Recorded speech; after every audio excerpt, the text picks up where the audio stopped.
What's up, everybody? Welcome to day 3 of the round robin group stage in the first ever Elite for the Vanguard season. Now focused on North America. My whole shift, part of the two-man puzzle that'll be taking you through the 2 different stream slots that we have available. Visions will be with me. Austin, we've got barn burners lined up both for the first and second matchup. Some of our best teams in North America are going to be highlighted here on stream. But first, I got to know, how the heck are you? I'm doing good. You know, I'm still recovering from all of that action in EU. It was an absolute blast. Game 5s galore. But, you know, I'm ready to put all of that energy now into North America. This is a really exciting region. We have a lot of talent. It's top heavy, and we have a lot of teams that have the potential to be able to, again, make some of those playoff implications for today. So I'm feeling good, man. I'm feeling good. Lots of energy. Huge stuff. We had a 4-way tie in Europe. We're not, exclusively going to be keeping tiebreakers in Europe because in North America, as we look at the standings, we've got 2 groupings worth of teams, all of which have monumentally important matches today for standings implications. At the top, 3-way tie between whatever it takes, Texas Nation and UYU at 3-1. Team Moore recently signed. Congrats to them, by the way. 18 and cracked, path to pro. They're sitting at 2-2. And Bear Claw Esports, if they find a way to win their next to where they could potentially also be in tiebreaker scenarios. It's immensely tight for just about everybody, with the exception of Villains. They're pretty much out of it. Only won 2 maps so far. Feels bad, man. But the craziest thing is, it's hard to put perspectives and expectations on North America, but I think it's safe to say that this mix of our top 6 teams was a bit surprising in some form here, Austin. I think so, for sure. I was expecting Path to Pro to potentially, rise to the top in something like the Elite, where they can actually, set up and prep for specific matches. And that wasn't so much the case here for us. And then I think UIU has sent a lot of surprises to a lot of the teams that we currently have here, where they have come out and they've looked a lot stronger than I think originally anticipated. So now that we have, this current standings, it is really, I think, up in the air for as far as whatever it takes. Are looking good at 3-1 with UIU, but anything can end up happening here, going into week 2 when there's still a ton of games left. Hard agree with that. We'll take a look to see what matches we have in store for all of you avid Challengers fans out there. We're going to start things off with UIU. Nice segue, Austin. Going up against Path to Pro. Also nice segue, Austin. And then Team War and 18 and cracked. That will be what we have to finish things off. The expectations here is by the time that we get into that 4th match here on the day, there will be a pretty clearer picture as far as what do teams need to do to cement one of the 4 spots available for playoffs that'll be happening next week.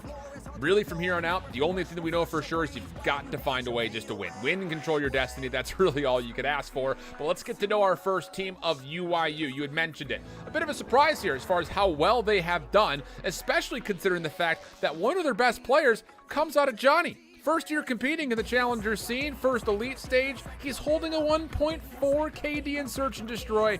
By far the best that we're seeing in North America ratios at the moment.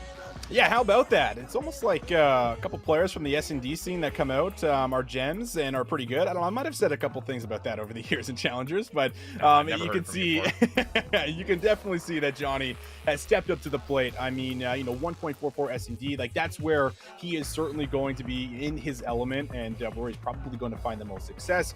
He's been playing Search and Destroy for a lot of years with a lot of the top players that we have on this roster and even on the other teams. So definitely a player we got to watch for. We'll see if he can try to continue to learn throughout the hard points and in the controls as well, because he's kind of just going to be a sponge at the moment at 18 years old, trying to figure out the best way to approach respawn. And he definitely has a great team around him to be able to teach him with the likes of Phantoms and people like this.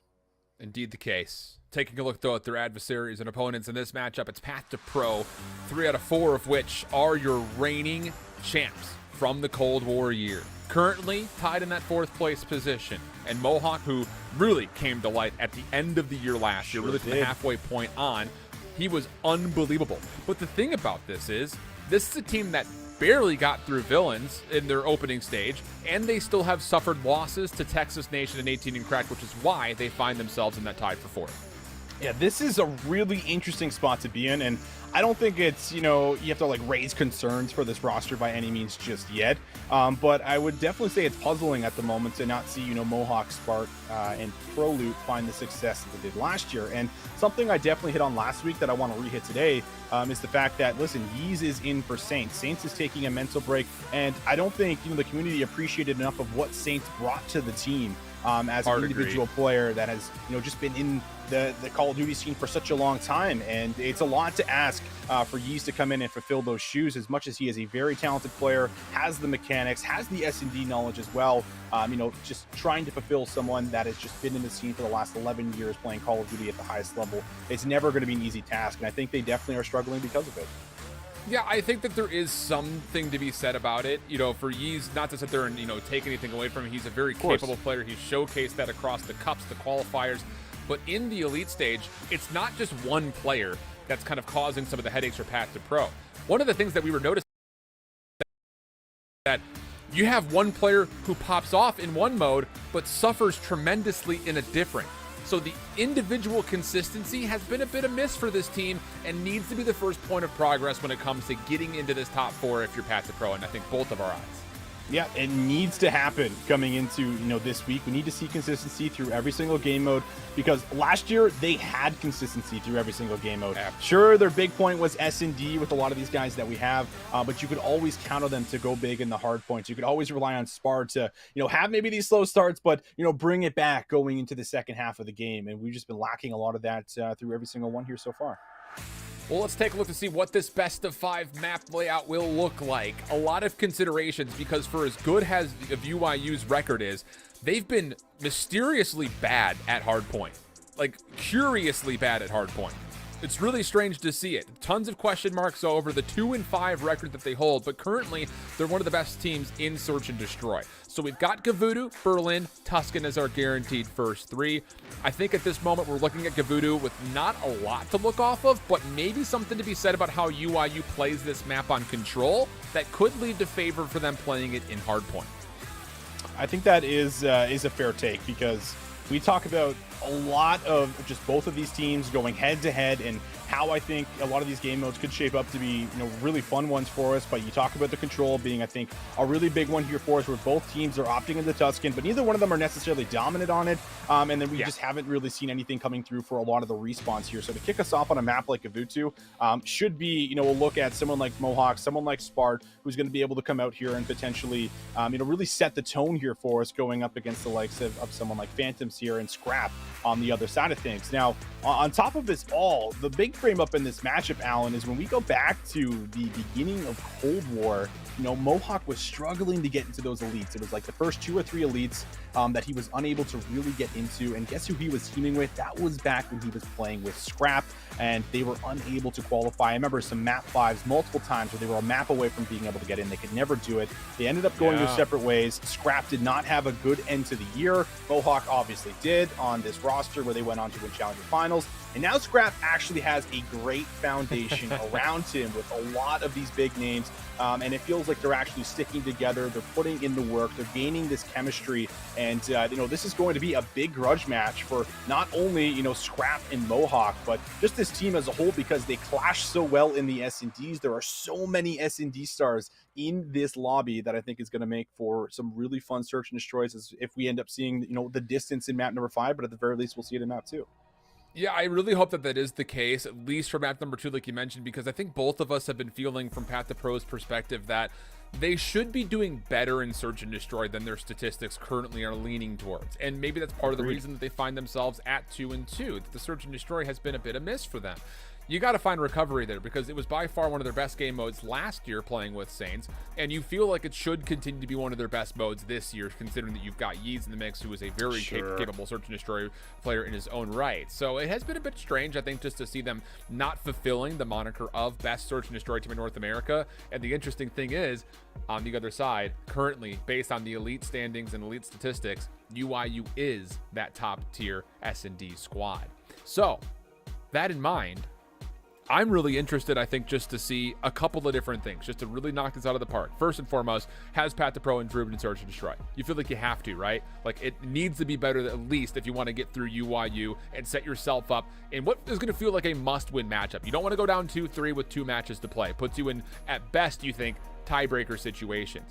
On the other front for UYU, we can't just get 2-3-5s here, right? Like, we got to see improvement in the Hardpoint. And I think first and foremost, I'm not just looking at map selection as much as I think the Gavudu pick is a good one for them. I'm looking at Rex. He holds a 0.74 in Hardpoint, but a 1.43 KD in Control. Got to transfer those skills in the respawn in Control into the respawn of Hardpoint, and taking us through the action, trying to guide us. And I imagine Q's already loaded up on Rex to watch us out of spawn. It'll be Q with Shane. Also, of course, Paradox. It's probably how most of you recognize him. So here we go. I'm pumped, man. I'm ready to get into this one. This is going to be a good match. It's going to be a fantastic match here for us. Both of these guys, so much to prove, a lot on the line. And now we get to see how they're going to be able to face off against one another, as already Johnny with the preset nade, Phantoms with the kill on DE is going to be able to give them a bit of breathing room. They'll find 3 down and maybe even a 4th as the trade comes through in a very clean opening. Very good stuff from UYU. Exactly what you want to see. Good patience coming out, not forcing any challenges. Let those SMGs get a little bit of cover inside the zone, and then the ARs can shine. Only 11 seconds of the time, though, so as much as we can credit and tip the fact that UYU have a solid start, Pat the Pro have worked their way back in and continue to find ways to get this back to a level footing, which is what you largely expect throughout the first hard point of Gavudu. The thing about it is timing on this rotation to number 2. When do you want to chalk the scrap and play for new? UYU will give us our answer as they're doing it right now. Already here. Yeez, though, not ready for that gunfight up against Scrap. And now it's a lot of pressure on Spart to try to stay alive so that his teammates can actually get through safely. But that stun, it's going to lock him up. So Scrap there combines for a few kills in a row. Prolute also on a 4 spree of his own. Looks like he's trying to earn that glide. But Scrap is just on a tear already. He is spawn trapping the side of Path the Pro. He's the only one able to slip through. Does cut down the streak, but the damage is done. Unbelievable line of sight being locked down. Scrap at 7-3 finds a different angle, kind of watching the exact same thing. Johnny just soaking up hardpoint time inside the zone. And for Pat the Pro, this is just a little bit too much of a conga line. You feel like it's just all individuals, and the gunfights continue to be dominated by UYU. What an unbelievable amount of time they're finding here in the second, and they're still spawning favorably to just quickly rotate over to P3. And they may actually find Prolute trying to challenge. Actually, they're going to essentially back up into one another as Scrap was looking one way, Prolute the other, and the even exchange of kills means that, yes, the scrap time goes to Pat to Pro, but the rotation is won by UYU. That's right, rotation's won, so you don't even have to worry about investing this glide bomb just yet that Scrap was able to pick up. You have zoning from the front right now from Johnny, who's going to get eyes on DEs, and now can try to play his life and see if he can work towards Mohawk, but that's not going to happen. Prolute also finds another one off screen. So a good position to be in here for Path the Pro as they're slowly collapsing on the point. Just need to find Phantoms. Spart's going to try to hit it, jumps up, but the stun kind of locks him down. And a couple more kills do manage to come through. So Path the Pro, they get control of the hill, and they do find the break for now. Really good stuff from the front. Honestly, it's tough to look at a rotational loss to P3 and say, oh boy, how do we find any time here? But early on, they do find a way to contest. But this next set of hits, just not really finding a lot of success. Phantoms dealt with. Prolute into the hard point. Does not expect Rex to be nearby. With the finesse out of Prolute. Oh, goodness. Gets a look at Rex, but not going to be able to win the gunfight. The pistol just a bit too strong. So the scrap time locked for UYU, but once again, you tally up what's happening on the minimap, and Pat the Pro have locked down the opening exchange around this rotation. They'll get into the radar tower first, trying to get back to even footing on this hard point score. I like that play from Yeez, and I'm glad we go to it. Perfectly done, because he's in this position where he's going to get a lot of information. He might only be able to find a kill and then get traded, but maybe he doesn't find anything at all. However, it sets it up for Prolute. He's going to now just hold on to this heady at the rock and try to watch the back. But you have a couple players hitting from different angles, and now Scrap invests the streak. They find Prolute in the back. Johnny is here. The hit's coming in. They'll find the break. Beautifully executed. And UYU now back at the time. Yeah, 30 seconds for the time to fight for here, but Yeez does get a proximal spawn to allow him to fight from the front. You want to talk about the special gifted player of Yeez. He can make solo plays like this happen, 2 in a row. Also getting a bit of information that there's a player in the front, but doesn't have to worry about it because his teammates are here picking up the pieces. So just as good as the break was for UYU, the recovery from Path to Pro is instantaneous and also downright incredible. So we've got ourselves a Path to Pro lead, and take a look at the minimap. Who cares about the last 2 seconds, says Sparty. I'm already on new. I've locked spawns for my team, and Pat the Pro's in a great spot to win this rotation. And Mohawk dies, and that's fine. He's going to spawn up with his teammates, and now they can try to get set up here at new. As you got Proloot, just needs to try to play his life, but Phantoms with some clean shots will take down Proloot as well. Mohawk, who's been able to claim full streaks, going to be able to set himself up quite nicely. He's got a beautiful line of sight here on the cross, but quickly turns in from behind, takes down Scrap. One-on-one is good, but they do lose a lot of the numbers inside of the point now, and this is the moment where UIU can start to swarm. They've been able to get across, and they'll see if they can cut that lead back down. Eliminations are pretty darn solid. And really, I think if you're Coach Mystic, you're looking at the plays that UIU have made, and you say, hey, we're doing the right stuff. You know, that's the biggest thing.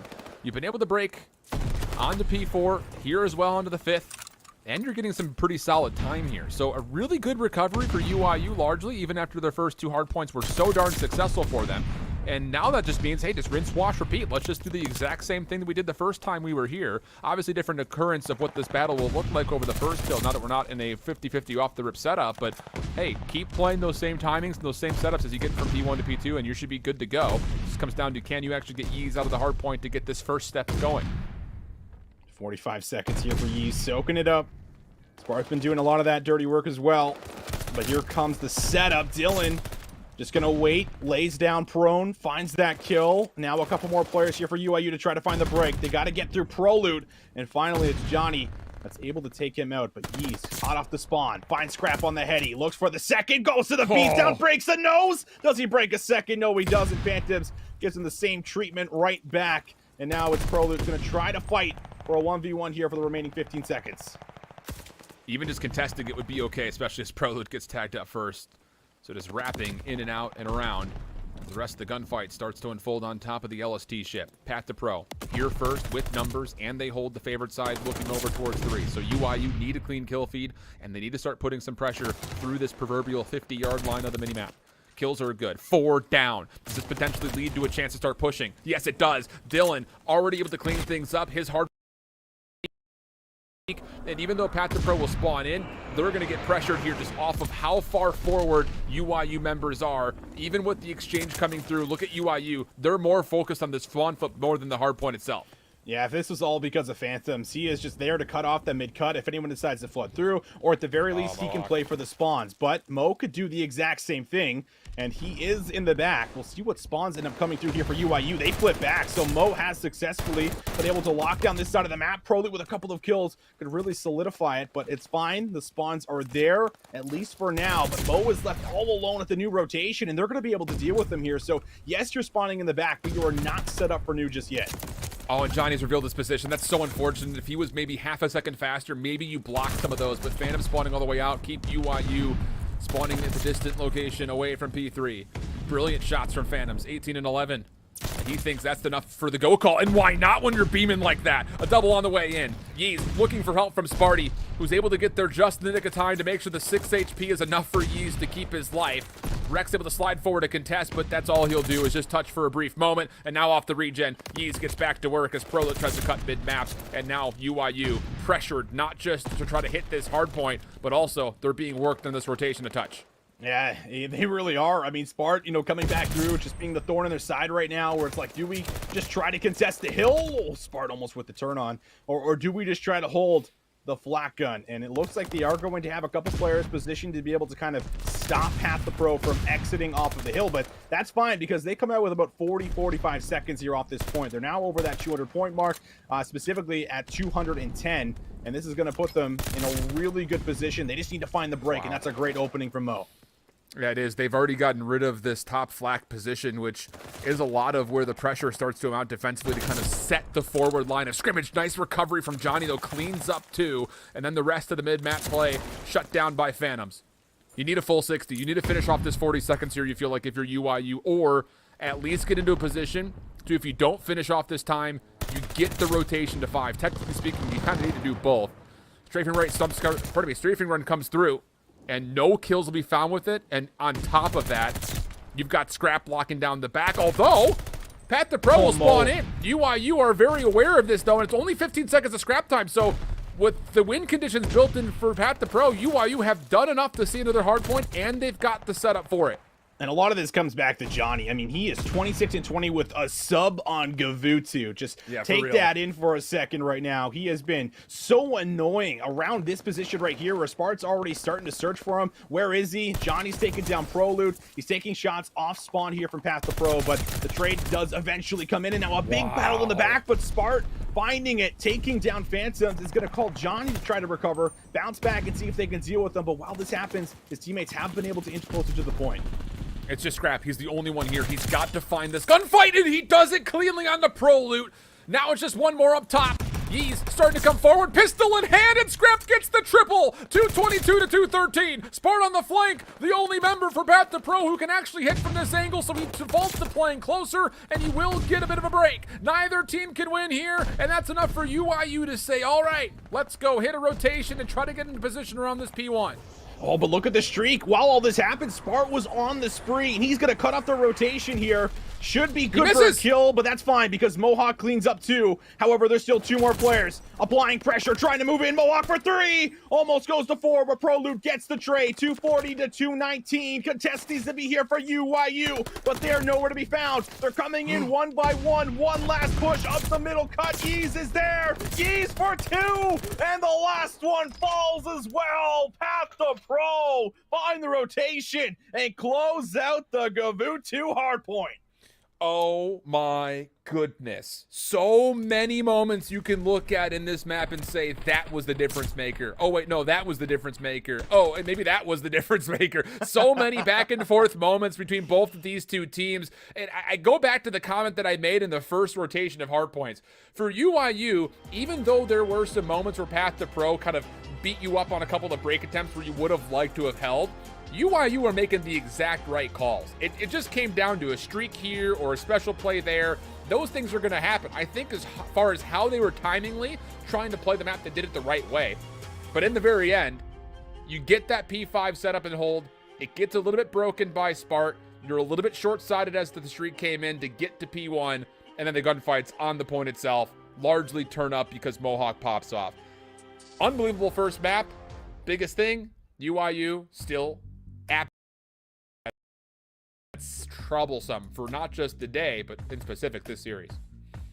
It is troublesome, and there's moments where they're keeping things close, and as we go through some of the replays, we'll get to take another look at a lot of them this time around. But it's just really difficult at times where it feels like they have a bit of control. They're at the money hill, and they're even making the rotational flips come through, right, where it's like, boom, we flip at the spawns. They're only going to get the scrap time for 15 seconds, but it's actually holding on to some of these hard points with the setups, and that was a little problematic as we got more and more into the map. Yeah, it really was. I mean, even in these moments right here, like, this is a key moment coming through, and UIU, who's being pressured and nearly gets broken, still hold.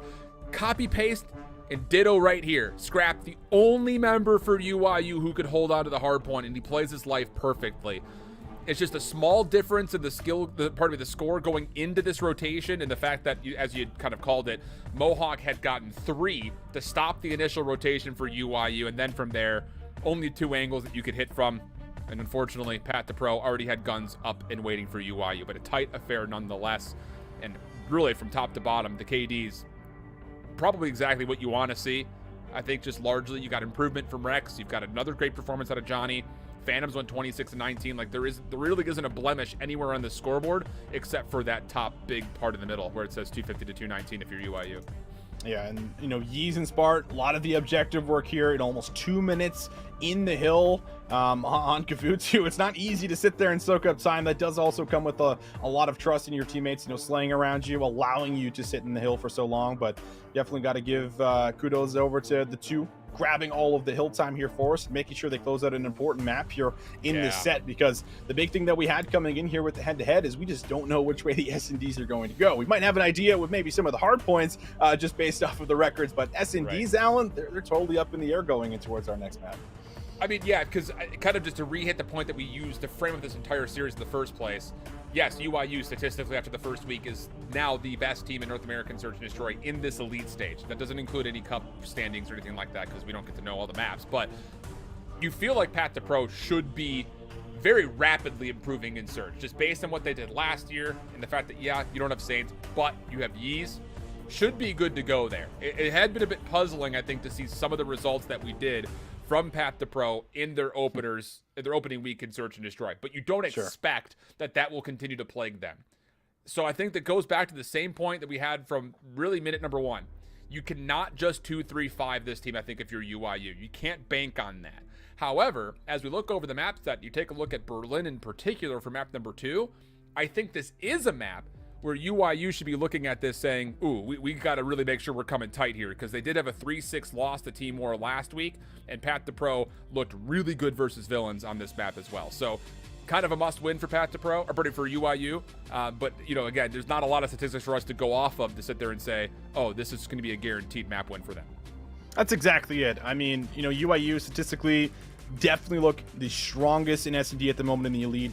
But I will say, sometimes when matchups like this take place, especially when there's a lot of people that and are in your circle on the other team and that you typically play with in the offseason, sometimes it gets you to play a little different. Sometimes you feel the need either to play a little bit more risky or a little bit more reserved. And I'm interested to see how that ends up kind of playing out here for us. The mini meta within the meta for S&D, essentially, when you get so many S&D stars, in one lobby squared up against one another. So I think that'll be one of the interesting things that we end up seeing here for us. And I have been at least very impressed when we were watching over Europe today with a lot of the different strategies that were being brought in, whether that was just using the scope in a different way, whether that was setting up a lot of blind hits where you're just baiting out the enemy team to think you're going to be, and when that happens you feel the need to put additional members there because you can't let that bomb go down at B, but then we'd see quick transitions over to the other site and get the bomb down at A, play for the post plant setup. So I loved that kind of mix of different styles and different play calls that we ended up getting throughout Europe, and I'm interested to see exactly what North America has to offer now that they've had a full week to kind of review everyone in Search and Destroy.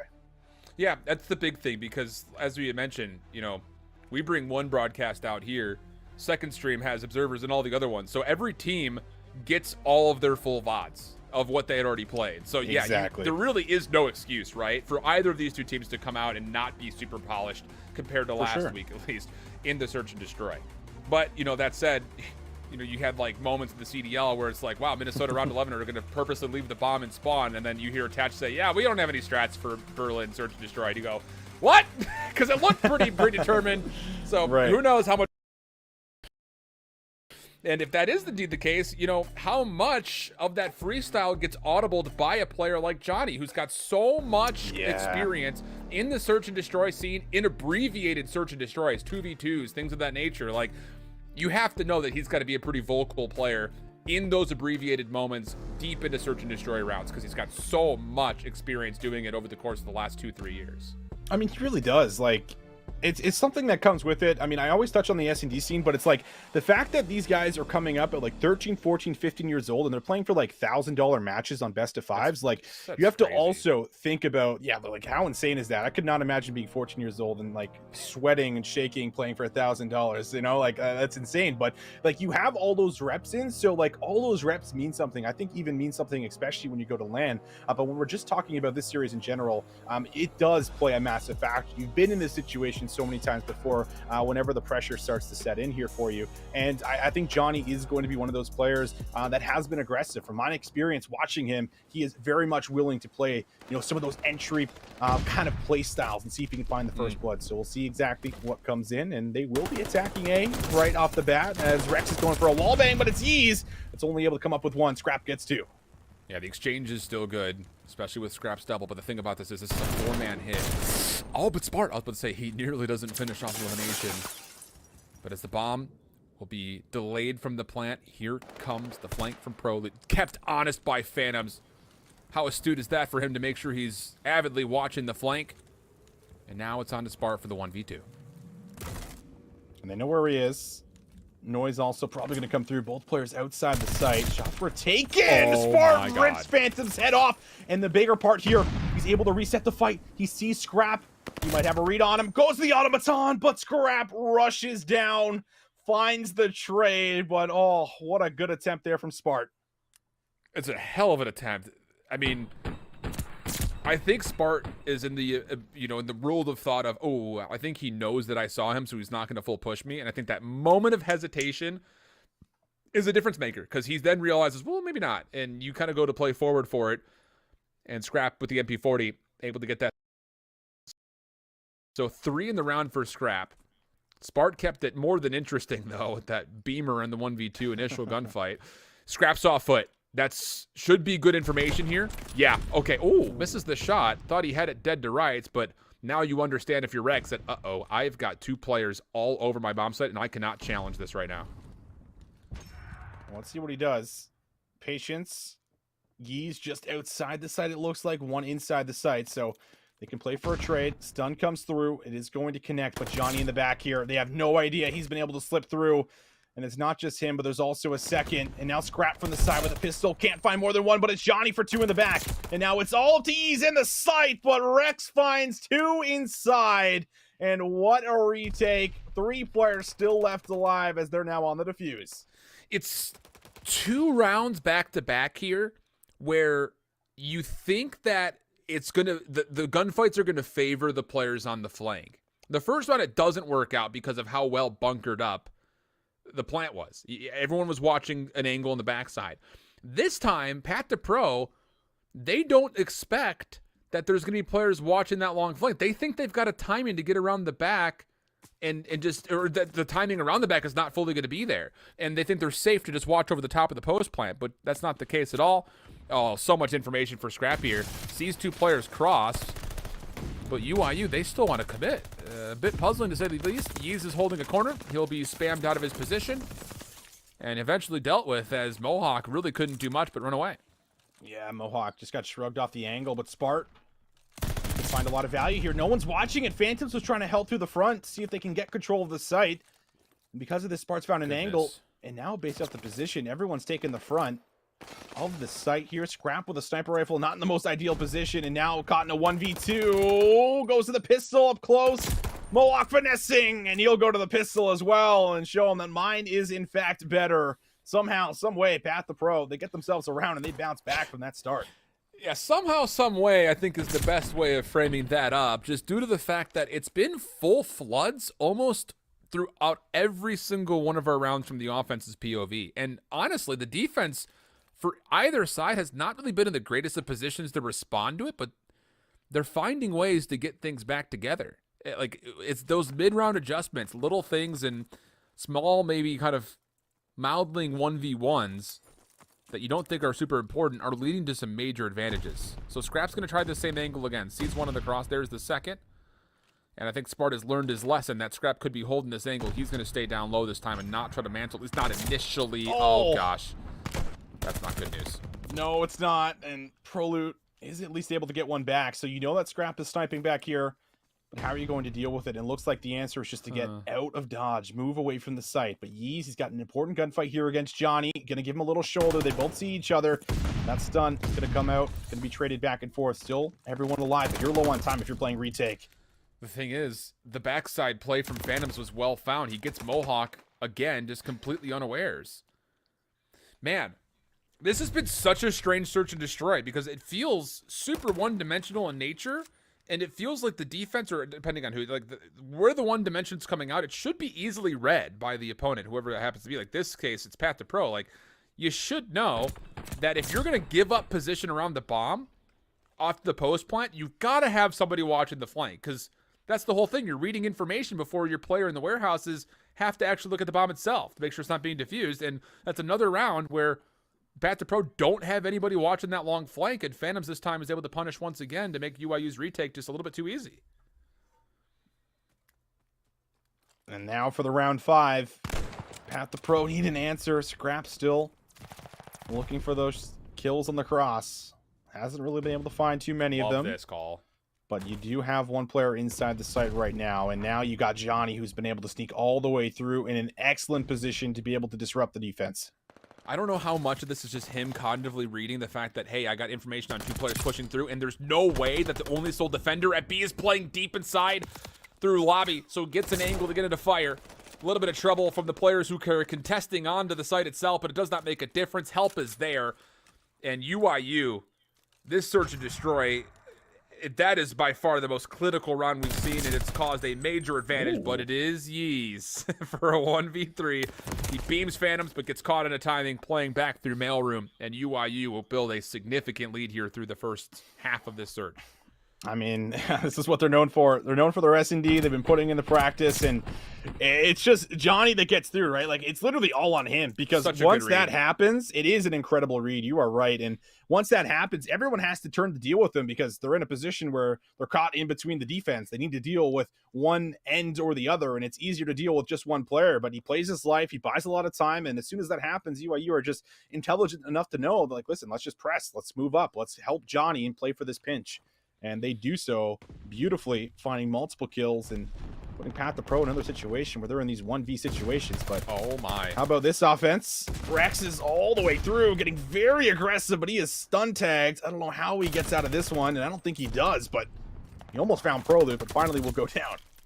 And then this long play from Johnny. He's looking for a timing. He knows that Rex is pulling attention his direction, so he's looking to maybe try to slip around the back. This time he's kept honest. So 4v2. Scrap, maybe a chance actually to get involved with this pistol, and oh my goodness, no effing way.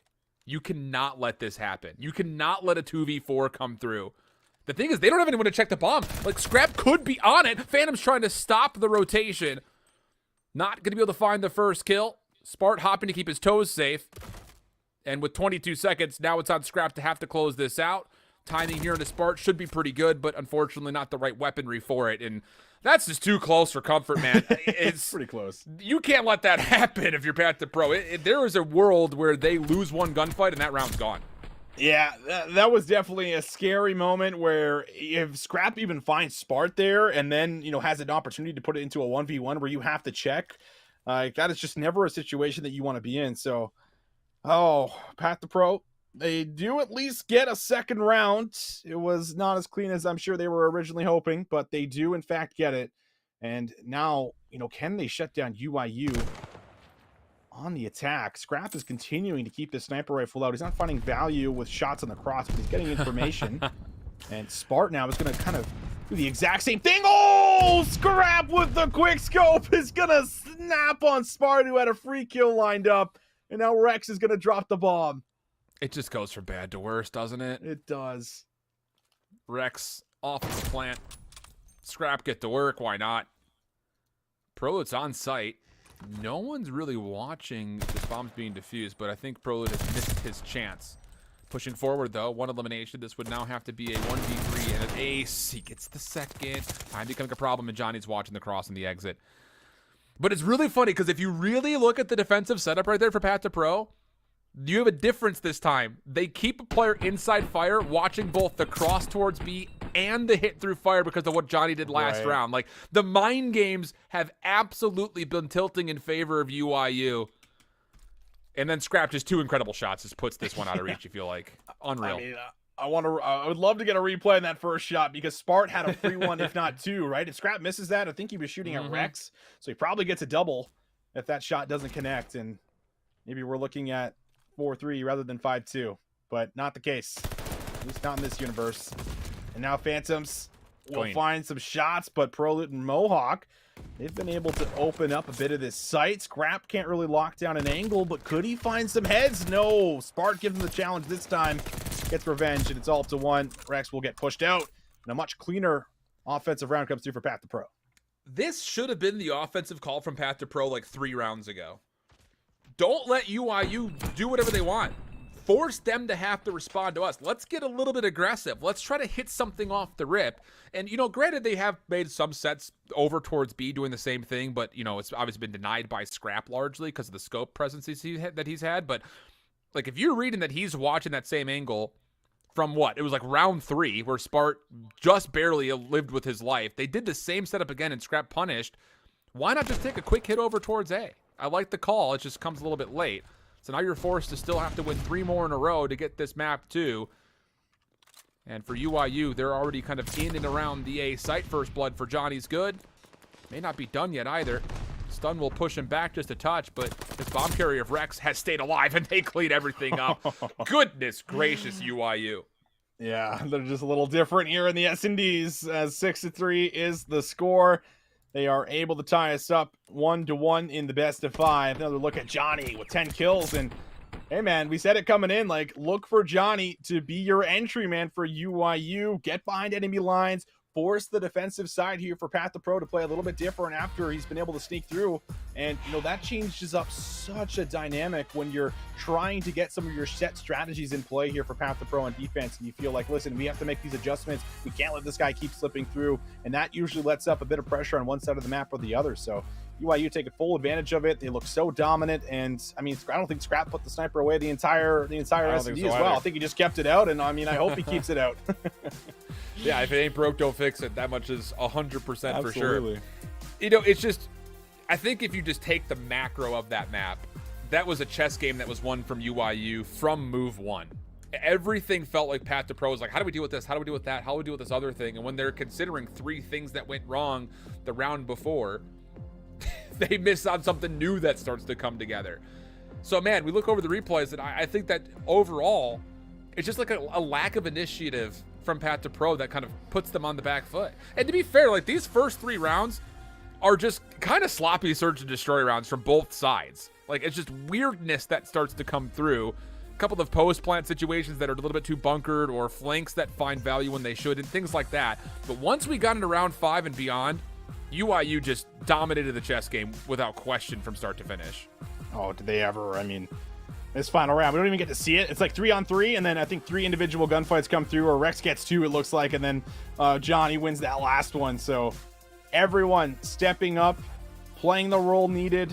Johnny 10-5, Scrap with the sniper 8-6, 7 non-traded kills. He's just finding so many kills with the scope, and then can't trade him unless you got to scope back, usually from range. So just incredible stuff here across the board, and it's not even like Path to Pro are necessarily playing bad here. It just really feels like they just got outplayed, right, in a lot of these rounds. And it does feel like you have to make these adjustments, but you don't always make the correct adjustments, and that's the answer to what UYU are trying to do. So I really do think that it came through to just a lot of individual rounds, and it also came through to a nice start here for UYU, and just showing why they're the best S&D team right now in North America for the Elite. Think about the 3 rounds that Path to Pro won. In 2 of them, you just took the initiative, you played quick, right? In the opening 3 rounds, and then again, that late A hit that we saw, where it's just like, you played quick, you got the bomb down, you held the site. The other one was you catching Johnny off when he's trying to find a timing around the back through train yard. So it's one of those things, and this is where I'm going with this. You can really understand the value of why a team is a great search and destroy team when they're continually finding significant map pressure and using it round after round after round. The 3 rounds that UYU lost, 2 of them were because Path to Pro hit fast to get mass pressures, and they just barely missed the timing with Johnny. That's it. That's the only thing. It's like, those are 3 things that I think you go back and relook at those VODs and say, oh, okay, cool. Like, we just lost trades inside of a site, and then we missed the timing. Like, those things happen. So, man, this UYU team, that 6-3 feels a lot more lopsided than 6-3 will tell you. But we'll take a look at where we're going from here. We got to transition away from search. We could talk about it all day, you and I. Sure. Tuscan, map 3. Here's the thing, and we framed this one up when we were kind of going through our notes.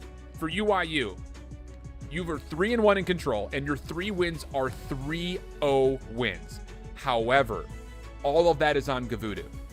You're on Tuscan now. Your only time that you played it in the Elite, it was an 0-3 loss to whatever it takes. You have to feel like this is a Path to Pro. You have to win this map. You take it away from them, right? I think you do. I mean, it's actually crazy because I never thought this would come out of my mouth, but I'm almost thinking the Path to Pro needs to take every single respawn to win this series now. I agree with you. And it's like crazy to like for that to actually be a thought and actually come into fruition with a sentence, because I know last year I would have said the complete opposite. So it is one of those situations right now where UIU do look really weak in the hard points. So I feel like if you're Path to Pro, you can rely on the Berlin. If you can do a lot of the same steps that you did on the Gavutu going into the very first map to kick things off. So I think you're right, Alan. I think that this Tuscan control is such a pivotal map here in the best of 5 that you do need to come up with it, because getting to another search and destroy is frankly going to be pretty scary, I feel like. And the problem that arises is that watching Path to Pro, I got to watch a lot of the scrims, especially in the early days when they were trying to learn control, and it felt like there really was a lot of disconnect on when they were trying to set up plays, you know, trying to coordinate hits to multiple different areas at once, but it never really following through, and just multiple big voices on this team that I think wanted to do different things and had a different idea of what the overall approach was. So we'll see if a lot of that has been fixed up. Again, they've had a full week to go over all of their mistakes. They got to play in the open. They got some extra reps in here. So we'll see if a lot of that is in fact going to be better for us. But one thing we do know is that they're going to have to take one of these next 2 maps without a doubt, because UIU coming off that last one, they have all the momentum right now in their favor. 100%. Johnny, quick timing right through the doorways. No, nothing there, but Rex, follow-up. Insurance policy, if you will. He collects. Now 1v1 between Phantoms and Pro Loops. Well, Johnny off spawn will catch an angle and Scrap the lone defender at A. No way. You don't need anything else. Just put Scrap in position. He gets 3, and now help has come through. Oh, my. Just put Scrap there. I mean, holy. Yeah. What's the play, Austin? Just put Scrap there. That's it. Crazy stuff here. Spart, though, does answer back with 2. Rex is still going to be a little bit annoying in the back and can threaten a flank. And while Phantoms actually stays alive, they're going to be able to find another 4 down. I mean, look at the lives already. 26 playing up against 20. You have no progress on either zone. Mohawk's got to cut through mid, and you are still struggling to get through A long as Rex is taking control. But that's the opening. Yeez is on the time, and finally they stop the clock. You have to win 3 sets of team fights right here if you're Path to Pro. A minute 42 is not enough to get through 23 lives. So, step 1, complete. There's 1 team fight win. This should lead to you capturing the A zone, but you've got to find more success right here. And Yeez very well may just do it. Oh my goodness. Do it! Oh, you monster. Nearly got Scrap on the engagement, but hey, okay. They're starting to make the right moves happen right now after Path to Pro. Brilliant correction. You got a minute 35 to try to find some success on B now. Yeah, recovery is here. Now into the back. 4-man hit into the back here, so you have to make this work, and you have to rely on your stuns and nades, but I feel like they probably used the majority of them to retake A, so I think they're also rethinking it on the fly here, thinking, I don't know if we can push to the back here, guys. So Church, that is going to be the next position. Yeez has already been able to earn himself a glide. They're not going to use it just yet, and now it's a bit of panic, a bit of chaos. Rex on the pinch, and all that time working to the back is completely shut down, and now Phantoms is already cutting them down on spawn. Rex is a wizard in control, man. He really is. I mean, we mentioned it. If you missed it in the setup, Rex is holding a 1.43 KD in control, and he's already 8-5. Almost gets a lineup of a handful of Path to Pro members. He's able to communicate the information that this hit is solely coming from the bottom side of the minimap. Phantom's 1 HP. Stays alive. Gets some good help from Rex, who's back to reinforce. And yeah, that'll be an easy way to clear. 14 playing up against 6. Path to Pro have 1 chance, and it may have already gone out the window. Looking that way. No response. 25 seconds, and shots are continuing to rain down on Path to Pro. 3 lives left. And I think they also realize it. Yeah. Some nades, play some kills if we can. Don't want to feed any more streaks also. Johnny's working towards what could be a glide bomb here for the next round while he's attacking. So everything will come to a halt. No one else will end up dropping. And UIU, they play a perfect defense, and a lot of it is all from the start that they had there off the rip. That's, again, signs of what they did on Gavudu last week. 3 maps played on Gavudu, 3-0'd every single one of them. And yeah, the loss that they took on Tuscan was a pretty bad one, but you have to know, hey, okay, we know how to play the game mode. Just got to find a way to make our game plan work right here on Tuscan. That's it. And it looks like so far that opening defense could not have been built any better. So now what do you have on the attack? That's the real question. Johnny's on 3. Looking to potentially work for streaks. The 4th one on Sparta's up top, but not able to collect the kill, and Yeez will punish. Able to get the penalization, and now more behind it as Yeez, oh boy. He's found his way around the back, but Scrap keeps the play honest and will, with that, also secure the first tick of progress. It is just Scrap up and left alive. His teammate's not going to be with him just yet. Just 1, and Mohawk deals with him. Grabs this MP40, but Rex will cut him down. Trade's good for Spart. Almost for a second, but should be a trade here from Yeez. The stun will lock him up for a second, but he gets around the corner. So that second tick of progress, it is in, but Yeez could spoil the play. but doesn't have the cover from mid. So Proloot the next one up, trying to also get away inside of the site, and with a lot of back and forth kills, finally it will be the A zone that goes over. So you're gonna have 2 minutes and 12 seconds to play with. This is a good amount of time here for UIU to start working into B. That's a huge double from Scrap. It allows them to get onto 5, earn the glide bomb, plus also get the extra 60 seconds. Yeah, we'll take that. I think if you're UIU. 2-2 split on this offensive approach. First one in is number 7, Johnny, and he's what? Worked around the patio. Wait, they're going to clear patio with this. Wait a second. Maybe a bit of a misstep here. Pat the Pro have no defensive pressure on the high ground except for Yeez, who's trying to just hold on to his life. Nothing there.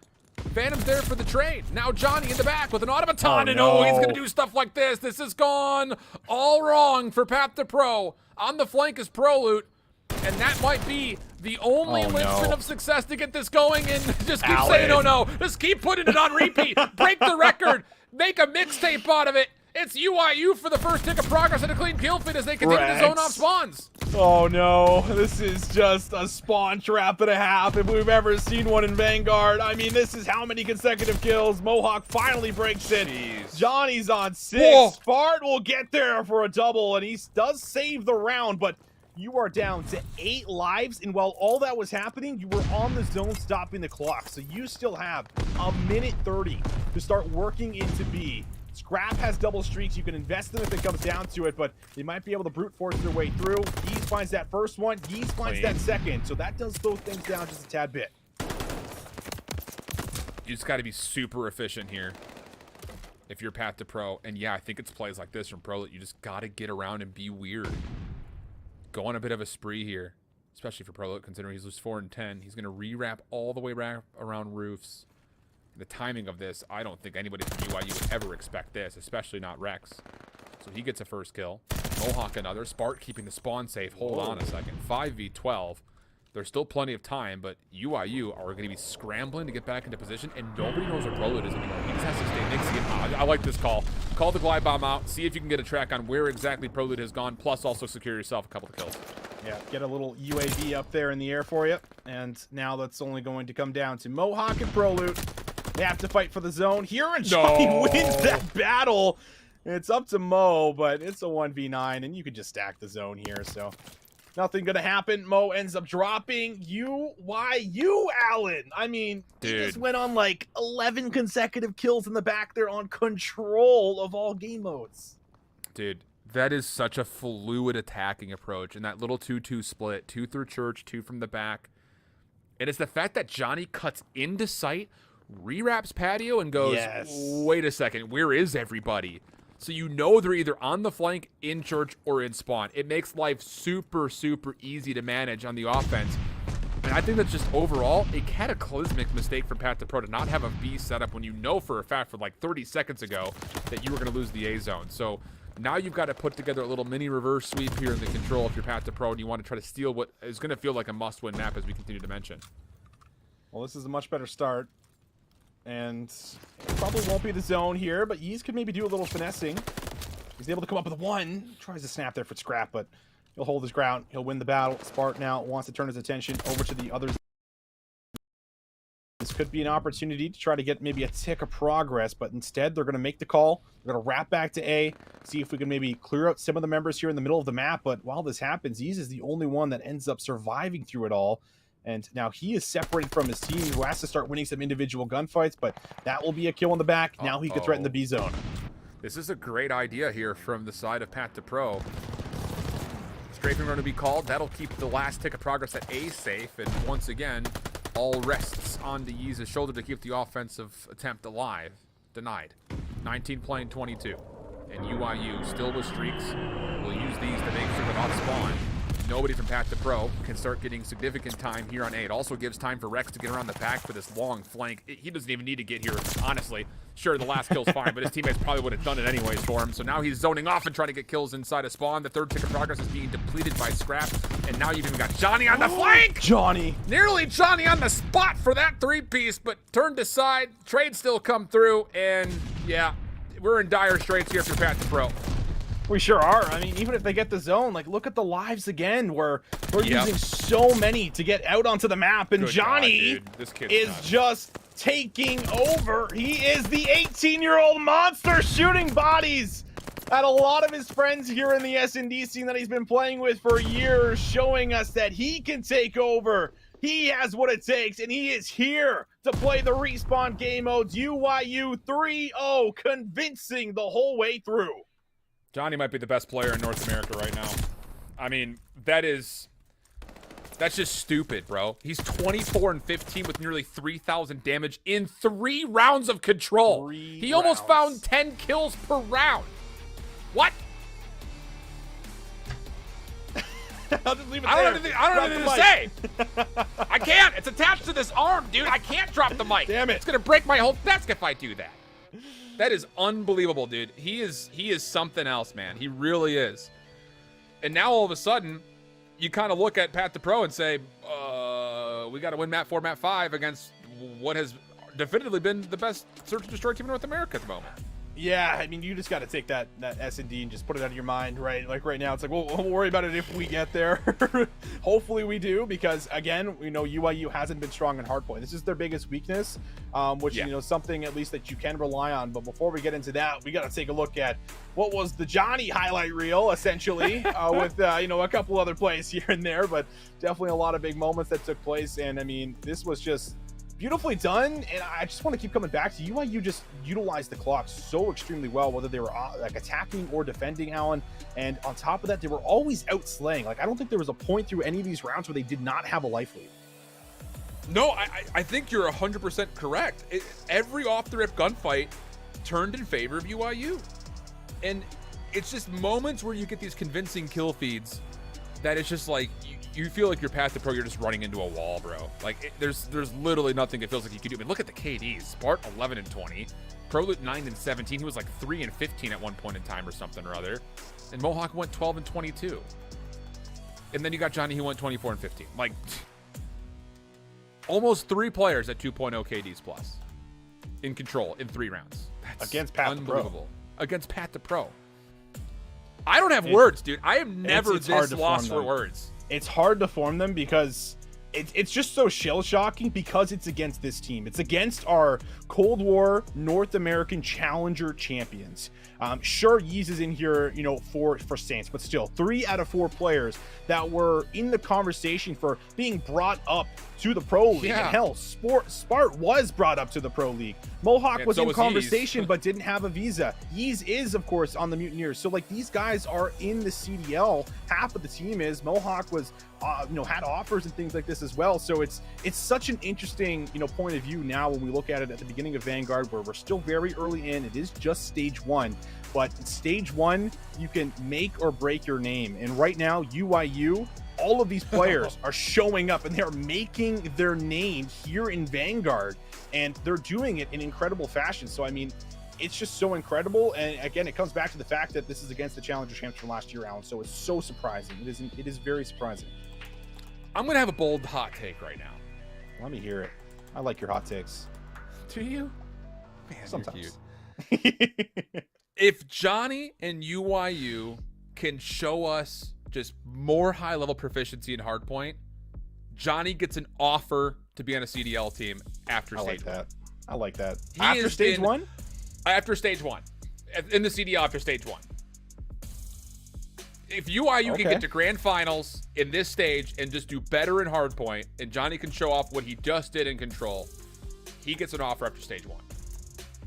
As at least a substitute. Maybe not a starting roster, but as at least a substitute. Right. This kid is unbelievable, man. It's unbelievable. He is unreal. I mean, I was just like pretty surprised with the way that he had put up a 30 bomb in the Kavutu with the sub as well. Like, yeah, like dude. He's doing it in situations that he shouldn't be doing it in, which, you know, obviously really does highlight just how much of a ceiling this kid has. And he is playing, I think, with a great roster, with people like Scrap. He has a lot of chemistry with. He's playing with Phantoms, playing with Rex. These guys have been in the scene for quite a while now, and I feel like you only have room to grow. And you know, just with the potential that this kid has, he's been showing up. He's been fighting these big plays, but he's also playing smart. It's not like he's just, you know, all mechanics. Like, he's also bringing a level of awareness and intelligence to the game that we very much appreciate, and we've been highlighting and we've been talking about.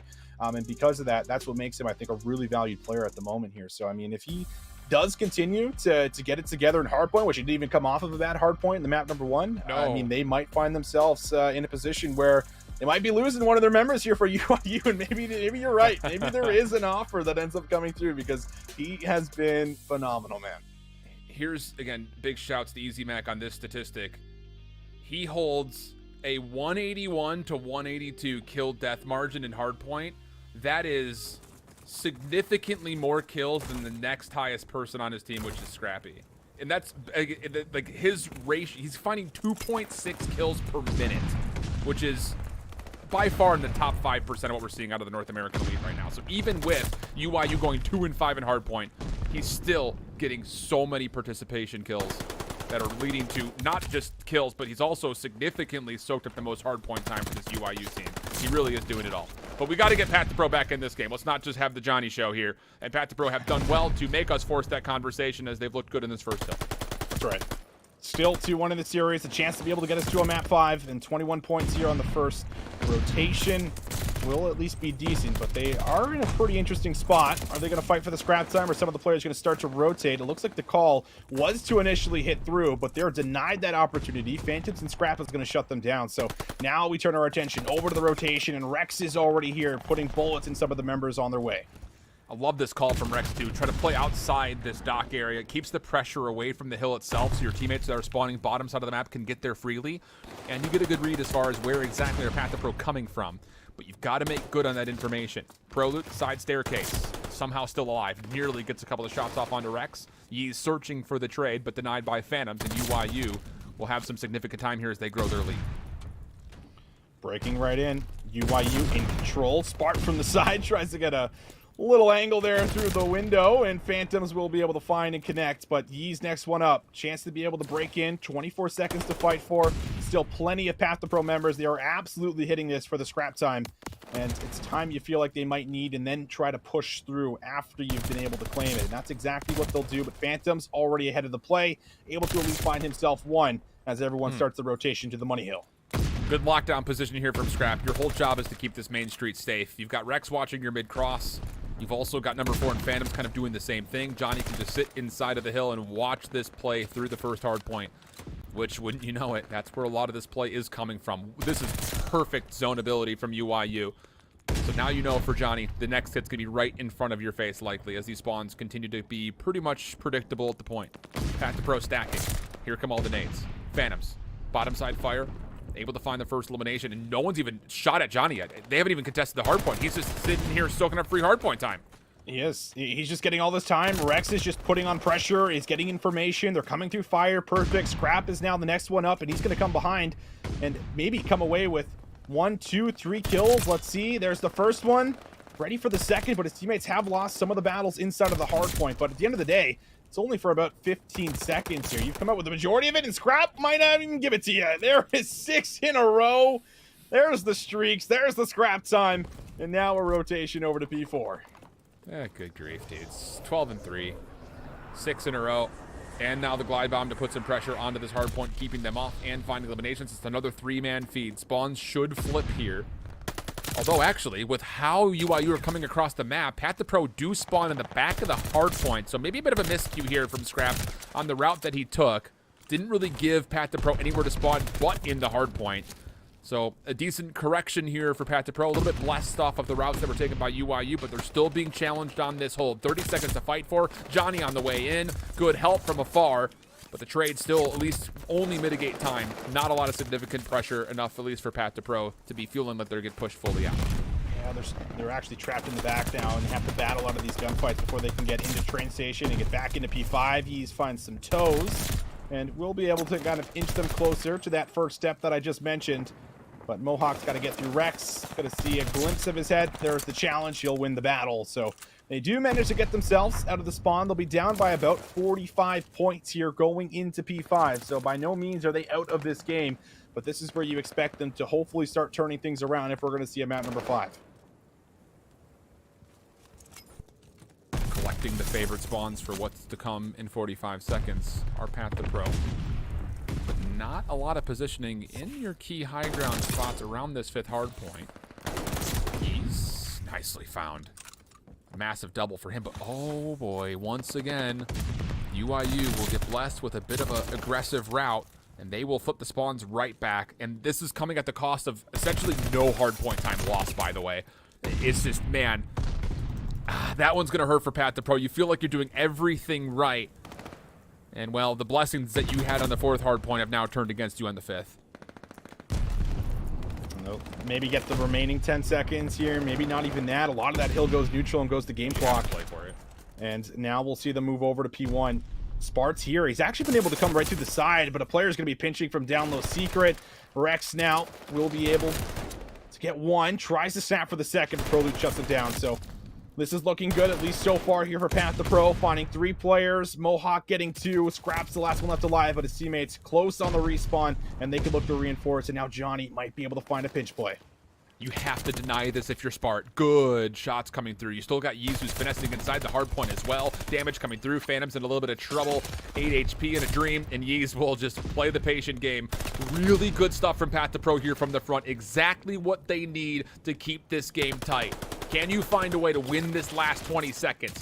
Johnny contesting forward. He's the only player. The rest of UIU's focused on rotation, and with that focus, Path to Pro will be garnered the extra 15 and a chance maybe to win a 50-50 battle here over we go to the mailroom.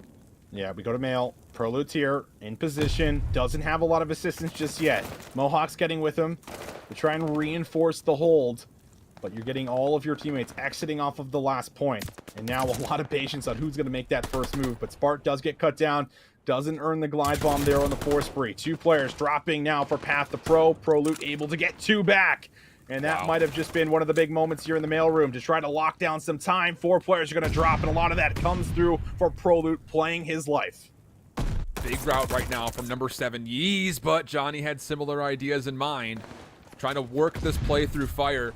Gives you a setup to play for scrap time, but also win the rotation to new. But it's all gone wrong here for Path to Pro. Mohawk trying to be the hero that Path to Pro need. Trade still coming out. Rex to the pistol. Denied. And that will be scrap time once again going to Path to Pro. There'll be a bit of miss here on this rotation. A bit late. But it's all about this gunfight that could potentially happen through Johnny's position and fire. If he wins one, that's all UIU needs. On the other front, if Path to Pro can work into fire, they'll be in a really good spot to potentially try to hit and break. 5 seconds. Johnny waiting inside of fire. You touched on it. They're going to have to try to deal with him. There's a big kill.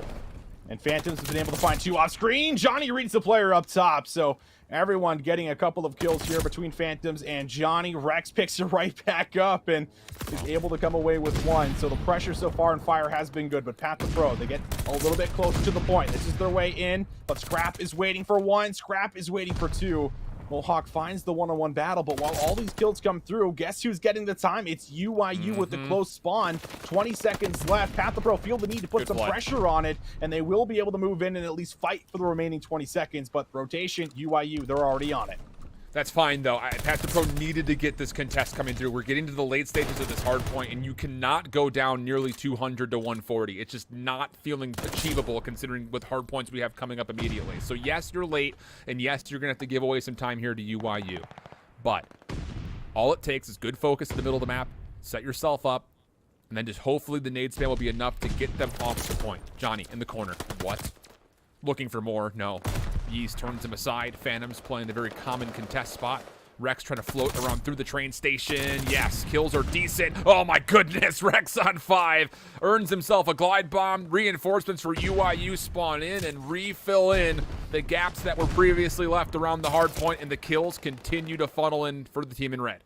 Alan, can we just talk about how good UIU have been on the hold for the first 40 seconds of the hills? And on this one as well, a hill that is not the easiest to hold, but they've done it the whole time. This train station push has been shut down every single time here from Path to Pro. A full 60 looks like it's gonna come in. Phantom snaps on 1 and snaps to 2.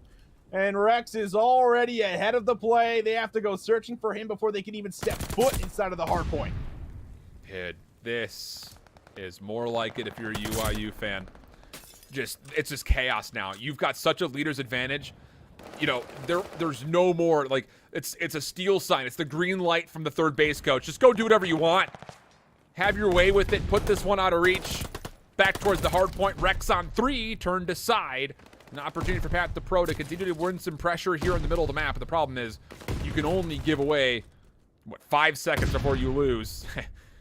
And that means that you've got to contest every single second here on 5 and win a rotation coming up next to P1. However, let's not frame that up as if it's a possibility, because that's a full team wipe outside of Johnny, who's on 2 HP, and he can't do anything from this position. You can spawn up here and just go set up for P1 if you're the side of Pat the Pro. They're still in this, but do not forget about the hard point that's currently active. Still one more to deal with. Scrap. He does not get the final touch. Pat the Pro will see another hill. Okay, but you still can't win the game here on this point, which means that you still have to play for one more rotation. So even if you play perfect, you have to dedicate some of your resources to a rotation at some point in time. But you're taking a look at the minimap right now. Everyone on UIU, they're taking routes. They're trying to attack from multiple different angles. Rex is going to come through the window, but ends up missing the jump here. Is that going to be pivotal? Johnny from the back there for 1, and now it's Rex. A 1v1 inside the point, doesn't want to take it. Is waiting for his teammates to get here first. But he keeps getting stunned out. So numbers for Pat the Pro are going to likely be here. Have to win gunfights.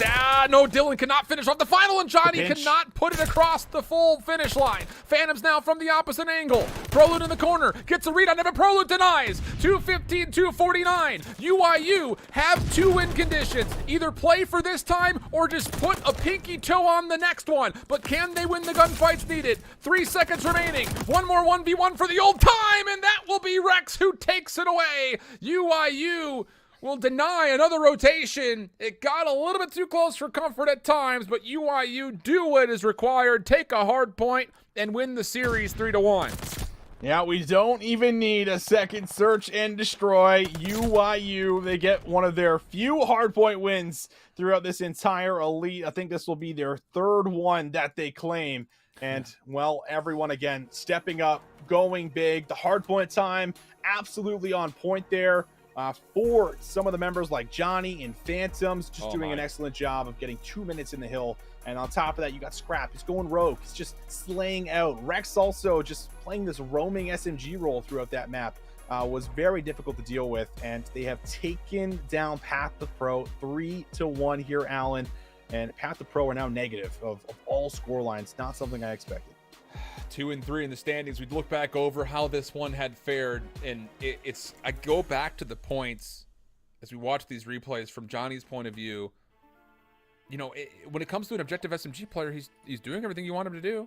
He's already, at this point in time, it's 93-40. He's got over a minute of hard point time. He just has not had to be involved, and a lot of that is credit to players like Scrap and Rex, like you had continued to mention. I mean, even Phantoms on a lot of these crosses was just denying space from Pat the Pro. So you talked about it with other teams in the past, both in Europe and North America. Like, you bring in a new player and you surround him with veterans that are very experienced in the scene, and it allows you a chance to feel like you've got a lot of freedom to kind of feel out how the game is going. And even when you're just 2 and 6, you've got over a minute of hard point time, and you're doing exactly what you need to do for the squad. I really cannot stop talking good enough about what Johnny's been able to bring to the table so far for this UIU team. But can't just be him. Scrap, Rex, Phantoms, all of which incredible game for them. 250-226, and UIU moved to 4-1, that much closer to a guaranteed playoff spot. Yeah, how about that? 4-1, this UIU team. I was looking at them after last week, and I was like, listen, these guys are the real deal. I think I hit on that point at the end of the broadcast, and they're living up to it, man. They're living up to it. A team that I don't think had a lot of expectations, but clearly, I mean, you know, the organization, UIU here, seeing the potential, you know, believing in what this team wants to be able to do and pursue, and so far, I mean, they have lived up to it without a doubt. I mean, 4-1, electric. The only thing that we have to take away here from these guys, Alan, is if they can get more consistent in hardpoint, this is going to be a terrifying squad. They look good in the controls. Gavutu is theirs. Tuscan's looking better. S&D, best search and destroy team right now in North America for the elite. They can get their hardpoint up there. This team, they might go on to win the entire thing. And the thing about it, I mentioned it in the Gavutu hardpoint, like, even though they lost that map, the plays that they were trying to make, the timings they were trying to hit were the correct decisions. So they're making the right decision-making moments happen. Right. It's just down to missing out on a couple of gunfights. I think there is even some reflection on the end of that Berlin to say maybe we let off the gas a little bit too much, only needing 6 points and letting them score like 50 straight points. But that's like super nitpicky. I think as far as looking for improvements from week 1 to week 2, they are on that right metric of improvement. Agreed. Through and through. Whereas for Path to Pro, not the improvements we needed to see, especially in the Search and Destroy. So with that, we're through our first matchup, but there are others that are currently going on. Team War in particular, squaring up with Bear Claw. That is a 2-1 count for Bear Claw at the moment. And I said at the top when we were looking at the standings, even though Bear Claw's only got 1 win, they played through the teeth of this current top standings, and they played them close. There is a realistic world out there where Bear Claw could win all of their last 3 matches and potentially force tiebreaker situations. They're 1 map away, and they were actually technically 2 points away from doing that here versus Team War. We got Tuscan literally for 2 points there for us. Yeah.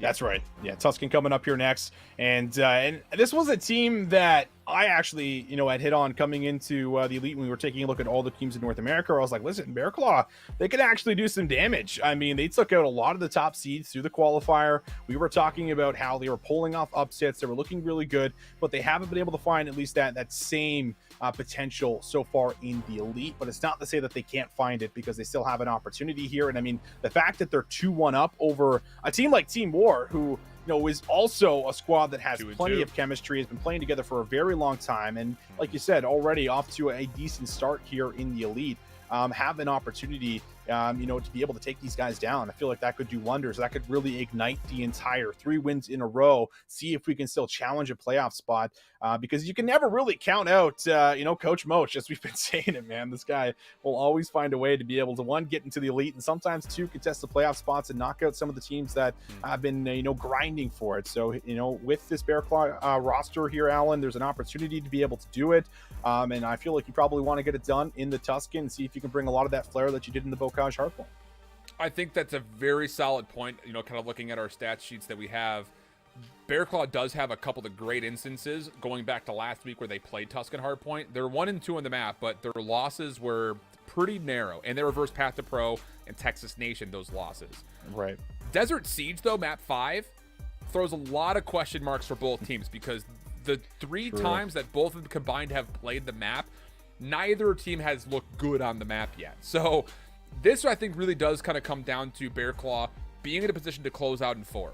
5th is kind of a question mark, because both teams don't have significant results nor favorable results on that map. And on the opposite side for Team War on this map, they're 2-0 on it.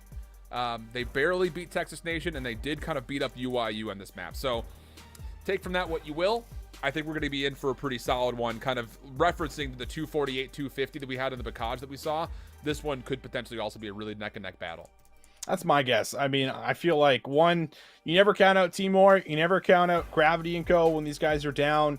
They're never out. And on the same note, you can see the exact same thing for a lot of these players on of resilience here from both of these squads that aren't just gonna just flop over and let you take the win. So I'm very excited to see how this one comes through, just because, again, like, it would be a pretty insane story if Bear Claw do end up coming out with a win here. Does that motivate them and give them enough confidence to start taking wins off these other squads, and potentially find a way for being 1-3 down to getting into a playoff spot? Like, that storyline, I think, within itself is pretty intense and pretty insane here if they're able to do it. So something that is very possible. A lot of these guys, we've been talking over for a very long time now, Alan, and they have the opportunity to be able to do it. Just a matter of putting the pieces together and actually closing out against a team like Gravity, Venom, Paul X, just long-time chemistry players that go back to last year when they were playing on Wester together, and they really set up that dynasty at the beginning of the year.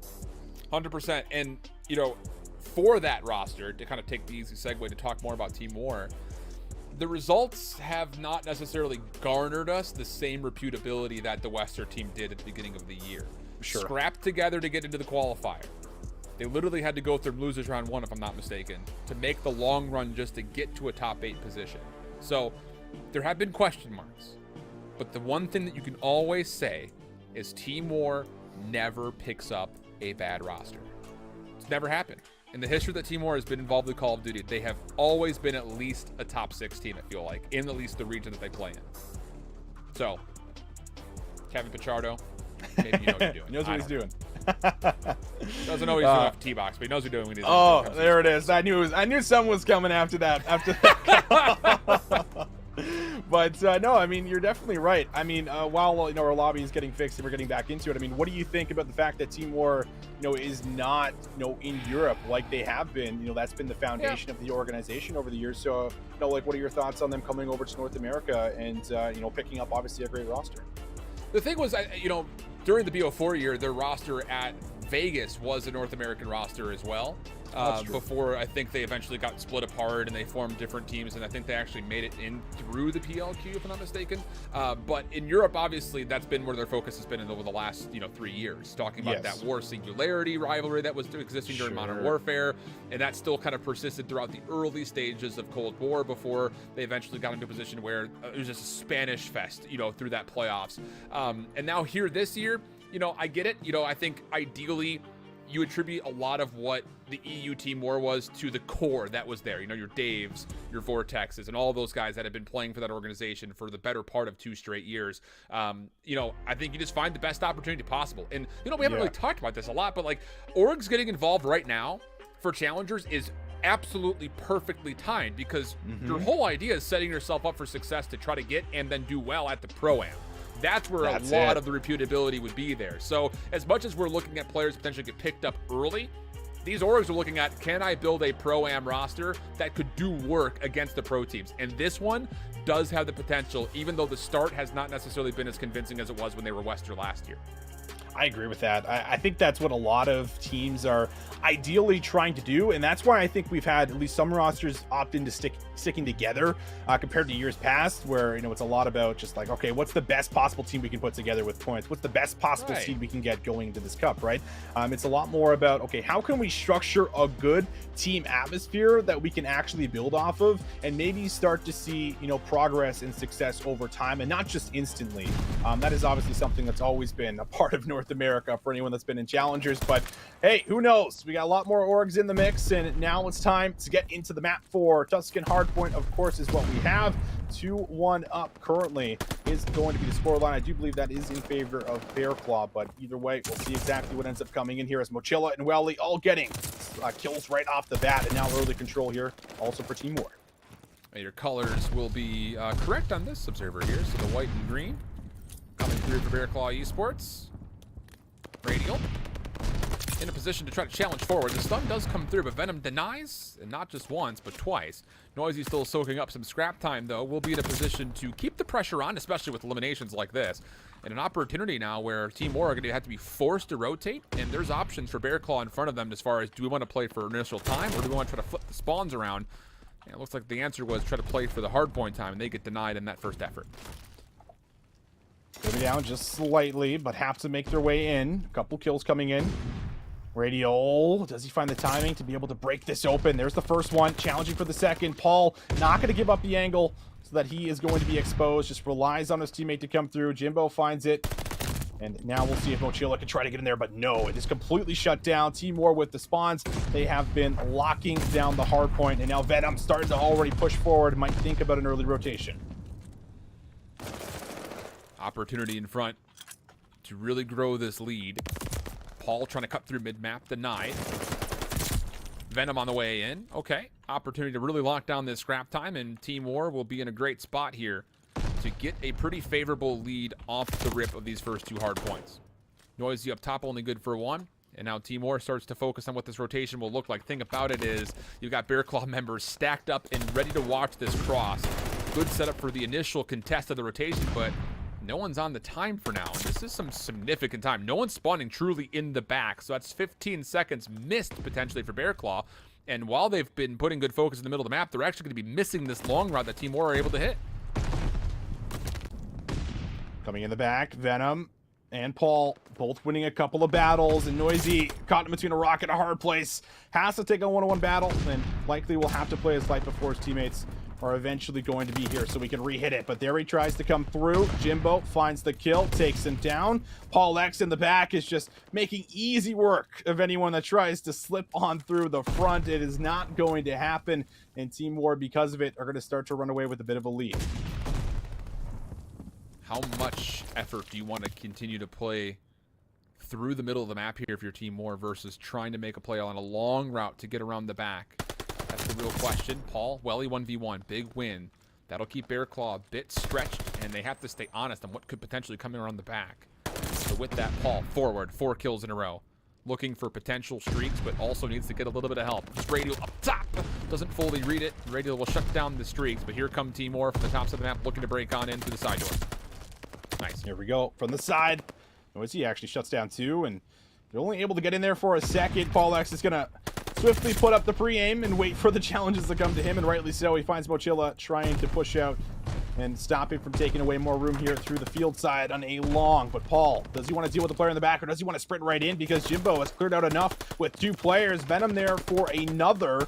And this has been an excellent break for Team War for at least the last 15 seconds or so. Yeah, it's been really good just to finesse and get a little bit of scrap time. Keep the pressure, so Bearclaw are going to be tested on this rotation. Nothing is a for sure. As we open up into the command center, Paul tagged up down low, dealt with. Jimbo, though, the next one to contest. It's a 1v1 with Mochila, and Jimbo will win that probably 9 times out of 10 with the sub. Not anything against Mochila, just Jimbo with the sub. Pretty nuts. Now Venom trying to cut off this next hit coming through, but well dealt with by Radio, who's down on 6 in a row, looking for 7. Denied, but the nade spin that comes through will eventually garner some favor as Mochila, off his second life, can at least contest some of the time. But Noisy from behind, I don't think Venom's reading it. He does get information on 1. Gravity comes through. He finds the 1-on battle, and he knows a second is coming. The patience from Noisy here has been excellent. He doesn't really have the assistance, so it's got to be all Noisy. He finds a 3rd, almost gets a 4th. Radial comes in and backs him up, but Gravity deals with him in the 1 versus 1. Well, he will drop as well. Noisy almost makes the play, but Team War will hold on here for a moment and get the majority of this time as the scrap time and remaining 10 seconds might go over. Nice little bounce back moment here from Bearclaw. But you need to get a significant setup somewhere, because I feel like at least since we've jumped in, it's been a lot of 40-20 exchanges, mostly favoring Team War from the get-go. Well, he gets 2. Radial a 3rd with the glide bomb. But now Jimbo pushing forward, creating space to work with, and keeps his life. Over the top, team shots will come out, and that will be the end of Jimbo. So the break is good for Bearclaw. 3 break attempt now on the way for Team War. Trying to set up a bit of a pinch, but this is mostly going to get red. And Bearclaw doing a really nice job of responding to this. A 2v3 starts to unfold. Welly on 5. 2 more players to deal with, and as he thought the only challenger was to his right, a second one reveals themselves to the left, and that will mean Team War once again get in to try to break for some significant scrap time. Oh, but Team War are just so good at being able to push up, especially when they get control of the point like this. You saw it just there for a second from Jimbo. He does end up dropping, but it's fine because you get the information, and then Jimbo comes back up spawn, and what does he do? He picks up mid. Is he going to be able to find the second? No, he doesn't have the gun up in time, and Mochila actually gets 2. Welly gets a 3rd, so now it's a race to the back. Jimbo has a key role here to try to play his life, and he's able to find that first one. Dude, Jimbo doesn't know how to just play his life. He knows how to go. He knows how to go. He played with Sib. Are you kidding me? This guy just flies. I'll take it back. That's all he knows. He's a bird. Let him fly. He's a peacock. Let him fly. Peacocks fly? No, they don't. Shame on you for not catching that reference. But Bearclaw do break on in, at least for a little bit of time here, and it's really on for me to see what Noisy can do from the front. Not just to hold on to this time, but can they start building a rotation? Because you need to go scrap to initial here if you're Bearclaw to get back in this game. Yeah, you certainly do. And, well, we're getting confirmation from production that peacocks can fly. Apparently, I didn't think they could get off the ground. I've never seen one fly, but I guess I've never seen a peacock. So, anyway, 190 to 121. 7 seconds here of scrap time should end up going over, and that's going to put Team War pretty close to 200 points, which means that if you're Bearclaw Esports, you need to hold this hill, and, well, it's not looking too good when Jimbo's opening up with 2 kills like that. It's all up to Welly right now in the back. The spawns are going to flip. A very scary moment, and Welly can't play his life. Noisy. No, it doesn't make a mess of this hard point, so now it's on Mochila to do that. No, boy. Moch gets put aside. Team War over the 200-point threshold, and they could be really darn close to winning this game if they hold on. And so far, based on these eliminations coming through the middle of the map, you start to feel like they very well may. They know exactly where this is coming from. It's got to be coming from the top side of the map. Gravity's already spamming it down. Mochila for 1, but the pinch starts to come through, and it slows things down to a crawl for Bearclaw. Next and possibly last hit attempt for Bearclaw Esports, and it doesn't find any success. Noisy trying to get in for a multi-kill. Yeah, he gets 2, but would need to get 3. And that's the scrap time now gone. And for Team War, yeah, sure, why not? Go ahead and take the 7 seconds. Be late to this rotation because you'll be within, what, 5 seconds, 8 seconds of winning this game. Exactly. You might as well grab the additional 7 seconds for yourself. Take your time here. Start to coordinate the hit into church. This is not the easiest hill to hold. Jimbo, though, will come through the front, is going to be cut down. Welly has a chance to be able to actually maybe find a couple players quick off the spawn, but we'll only have one. However, the info is now here. Bearclaw Esports know exactly where Team War are going to be attacking from. Noisy, low on HP. Not going to be able to play his life. Venom finds the first one, and now the push is about to come through. And they're hitting from multiple points of entry as well. Side doors, back doors. Jimbo locking down the front door. He's like a Brinks home security system. He's keeping every door safe. Gravity with the double, and that will be the game. My goodness, dude. This kid just runs, doesn't he? No, he flies. We already established that. Yeah, he flies. Come on, Alan. You said that. You put me in my place. I can't believe you. Have you never seen the other guys with Will Ferrell and? Oh, I have. Oh, you know what? That scene from Mark Wahlberg at the front, where he's like, "I'm a peacock. You gotta let me fly." Okay. Exactly. Yeah, we got there. We got there. Wow. Oh. Jimbo's That's good. Yeah, Jimbo's That's pretty good. That's pretty much the end of that. I mean, so there's a reason that Sid played with him for a full year, right? Like, I think like we have to, well, almost a full year. Would have probably played with him for a full year near the end if he didn't have to go away near the end of the Cold War season. But I think that Sib has never stuck around with players that he doesn't believe in or that he isn't confident in. I think that's something that we certainly learned throughout Cold War. And he spent a lot of time playing with Jimbo. And now Jimbo, I think, has found an excellent landing here with this team that already has mixed in chemistry between the three of them. It's just joining and maybe just filling in those missing pieces, which I think Jimbo is doing a pretty good job of so far, at least with the games that we have been able to see on stream. I'm trying to think. Early stage Atlanta Phase Academy Modern Warfare, was the team Tom, Venom, Spark, Sib, and Journey, and Jimbo? Journey. Journey was in there. Journey That's was right. Journey, That's right. It's Journey. I was gonna say, like, that's kind of almost a recollection of all of them coming back together here again. And that was an AF Academy team that looked really good in the opening stages of Modern Warfare before COVID had shut everything down. So, yeah, interesting stuff. We take a look back over the replays of this one, and it really was just a Team War affair. I think that first rotation of hills tells you everything. It was a 40 for 20 exchange in almost every single hard point. Initial 20 and scrap 20 was what Team War are pulling on almost every single hill, only allowing Bearclaw a chance to kind of working off of a break attempt and maybe keeping things contested. And the thing about it is, we said this in Cold War, we even said this back in Modern Warfare, like, you just cannot have moments like that. At a certain point, you've got to chalk, get a full setup, and turn that into you pulling 40-20s on the opposite side, if not full 60s. And I just never really felt like Bearclaw could get themselves in a good position to try to even do that. That was exactly the case. I mean, it also definitely helps. 32 kills, 23 untraded. Like, that's a lot of untraded kills. And when we talk about someone who has to match the likes of Venom and Jimbo on a map like this, like, you need your Chris Radial to show up here for you, right? You need your Noisy to come up and match a lot of that additional pressure where, you only have Noisy, unfortunately, going 19, 25, 22, and 23 here for Radial. Even though they did have, their individual moments, it's not enough when you're constantly getting pieced over and over again with the entry player here that Jimbo is currently fulfilling. So, tough spot to be in. Not as close as the map one that was on the Bocage, but hey, the good news is that you still have a shot at being able to close out this series as we get ready to transition to the second S&D. Yep. This is what it was. It was after Spark got picked up to LAG. That's when they picked up Venom on AF Academy. Gotcha. That's what it was. I was like, I could have sworn I remember them playing together. So it is a bit of a reuniting form here in some regard. Yeah. So it's fun to see that. My goodness. So that now means we go to map 5, and we talked about this. For both these two teams, not the most stellar results on the Desert Seed Search and Destroy. First blood from Venom, immediately traded. Paul not even need to get the sniper involved because Jimbo has already gotten the bomb down and gotten away with his life. Means that Bearclaw have to retake in 2v3. Mochilla and Radial need to get it done up against Paul, Gravity, and Jimbo, and you have to worry about a scope at the back of the map.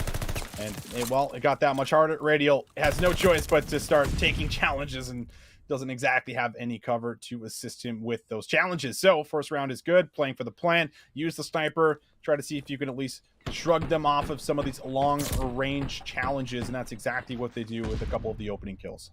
Yep. Didn't get to see a lot of the ripoff, but oh well. I think we got an idea there with how much time was on the clock that it was a quick hit. And of course, You see Jimbo, you assume speed. Sure So how do. does Bear Claw kind of take that away? I think if you're Bear Claw here, again, by the way, must-win match right here if you're Bear Claw wanting to get to the playoffs. You got to come out with some speed and tempo of your own. And we are going to see a bit of pressure being mounted over towards the B side. Stun's over, trying to keep Gravity back. He'll toss some counter nades of his own. That's enough information for Noisy to say, all right, you want to toss nades from there. Hold on to this. But Jimbo sneaks forward, and I think Noisy's read this. He backs away, but it's not without first blood already being tallied, and then a second as Venom is in a position to watch this cross. And you get put in a spot like this where you lose a couple of your numbers on Desert Siege. And yeah, it's only a matter of time. Not going to be able to work your way out of that situation. 2-1 here for Team War. And they certainly are setting the tempo that we said was needed here for the other side on Bear Claw. Just has not been able to come through here for us so far. And a lot of it has just been the opening engagements with those first couple of kills. And when you're on the attack here, Alan, you get put in a situation where you're unable to really get out onto the map and you kind of get pinpointed back in your spawn. You're not taking control of a site. It feels so difficult and so punishing whenever you want to do anything after that because you have little to no information. That's why I think the safest play, if you don't feel like you're getting your tempo put together, is to send two players to at least contest University in some way. It's a pretty safe location from the offense where you can just hold that back wall. And it kind of puts a bit of a question into the defenders' minds. Where is everybody? They haven't hard hit over towards B. We haven't seen them cross towards A. And defensively, it's not really an easy gunfight to just maneuver around the university itself in that middle building. So we'll see. For now, Team War, a little bit of patience of their own. I think largely this is just Paul saying, wait a second, guys. I know I can get a kill on the well if he peeks. But Noisy initiative here comes flying around, and Jimbo did not expect that. Trade will be there, but job largely done. 45 seconds, a 3v3, and Radial still in a position to try to work mid. That was like a 90-degree turn on there from Noisy with a quick snap. It also shuts down the streaks from Jimbo, who was on 3 in a row. But Radial, he wants to try to make a play, and Gravity with the patience through mid is going to make sure he's unable to do so. This bomb is now going down. Welly does get one back. Can Paul get away? Yes, he can. He exits, and Gravity's watching over him. Now all up to Mochilla in the 1v2.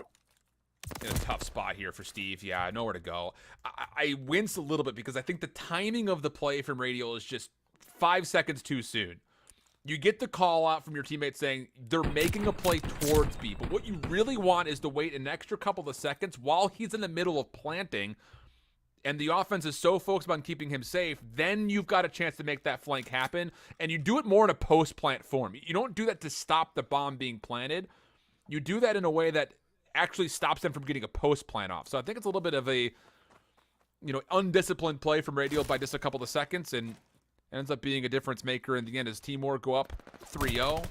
Venom, risky position on top of this train, and you can kind of see why. Feeling a bit froggy with it. Good enough for first blood. First blood is here. Bear Claw loses seconds. Venom almost gets a third, and one by one, Bear Claw are dropping. They're not getting any effective trades in. Another 2v4 situation, and Paul with the stun is going to take down Noisy. But Chilla's the last one left alone, all over again, and he would have to pull off what would be a 1v3, a technical 1v4. But the bomb's in an awful position. He's got no information on anyone, and he's just hoping he can find someone. Yeah. This is such a tough position to be in. I mean, with the defense being in your offensive spawn, exactly. It could literally be anywhere, man. It's like you're just hoping somebody makes some sort of weird challenge. Random challenge here, and you just find a good timing. But no, nobody's moving for Team War. Everyone's playing essentially 1-for-1 spots, and yeah, this is not enough time. It's like a trifecta setup. It's like really Gravity gets shot at, Jimbo pops up. If Jimbo gets shot at, Gravity comes in, and then boom, you see it right here, right? He tries to cross. If Gravity goes down, Venom jumps out there on the side and trays him. So it was inevitable. There's no way you're going to be able to get a kill and get out with your life. And on top of that, Mochilla still had to grab the bomb and play with the clock. So it was not going to happen. I mean, this is clean Desert Siege, and it's funny because this is not the first time we've seen Bear Claw play Desert Siege Search and Destroy, and I think it comes back to the point that you made at the start where you need to get aggressive through mid here, play through this mid-building university, and take some control, win some of these engagements, because I'm pretty sure that they have lost a first blood.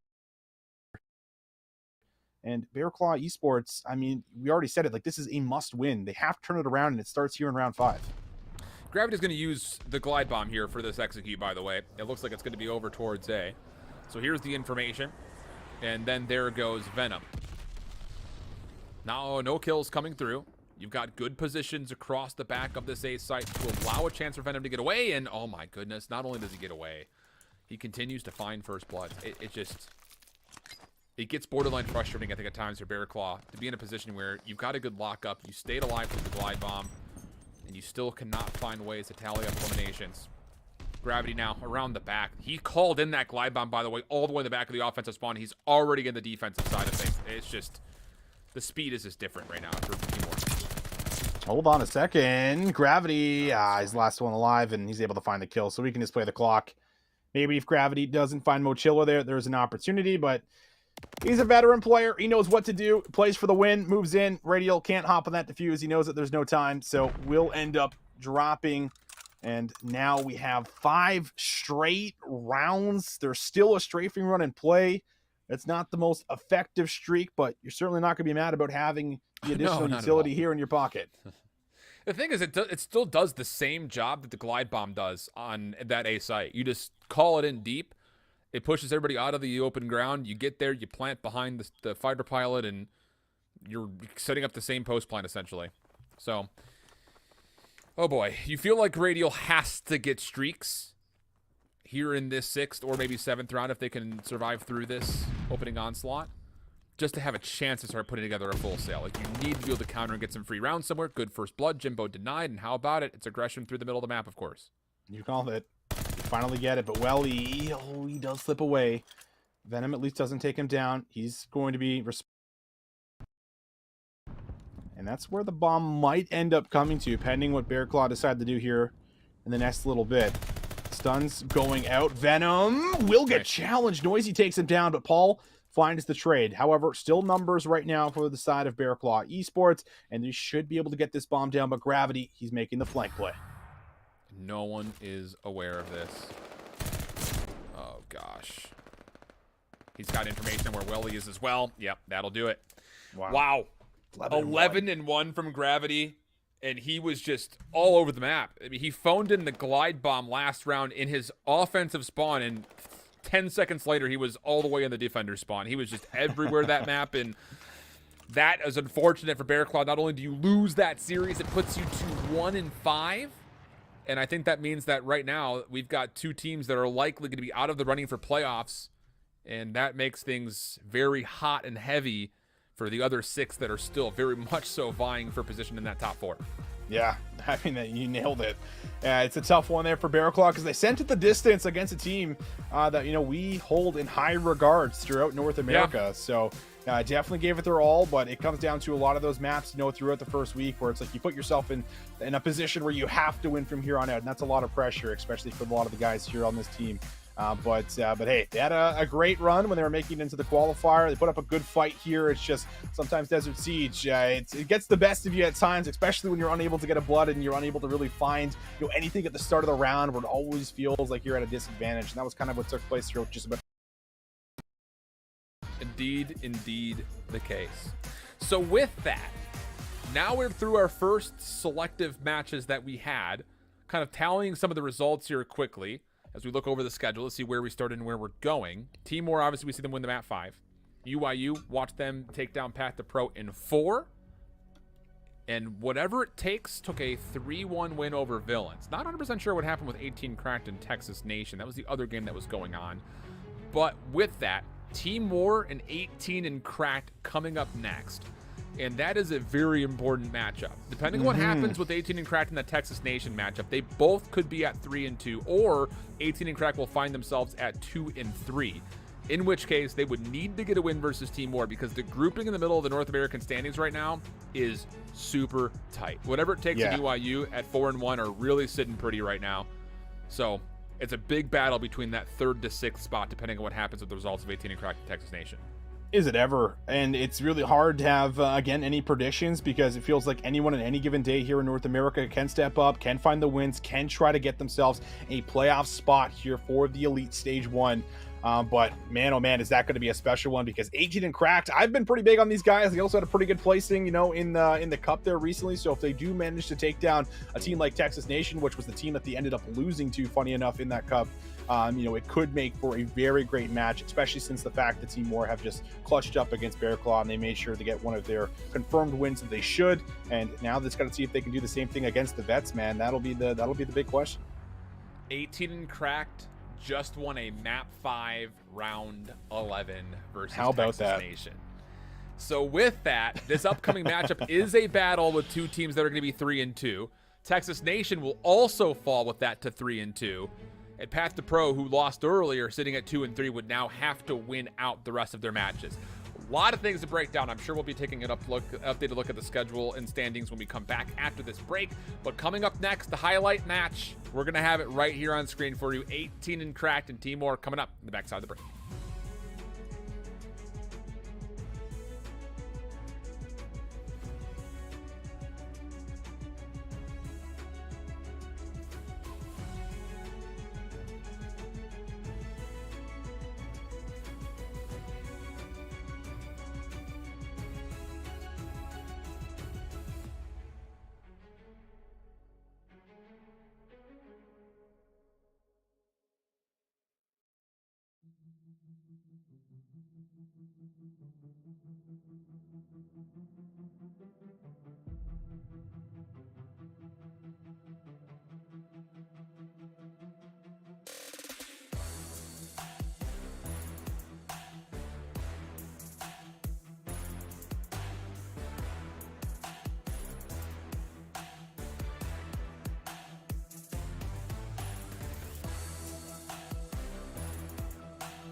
I'm so exhausted, I needed the energy, needed to pick me up. I'm in your movie, but this is my cinema. I got that power, I'm built to devour. Anyone coming against me, a tower. I don't care for the pressure. Some of y'all leaving here in the stretcher. Took my time to go and get better. I was reading in the red letters. Ay, hit me with your best shot. I got time today.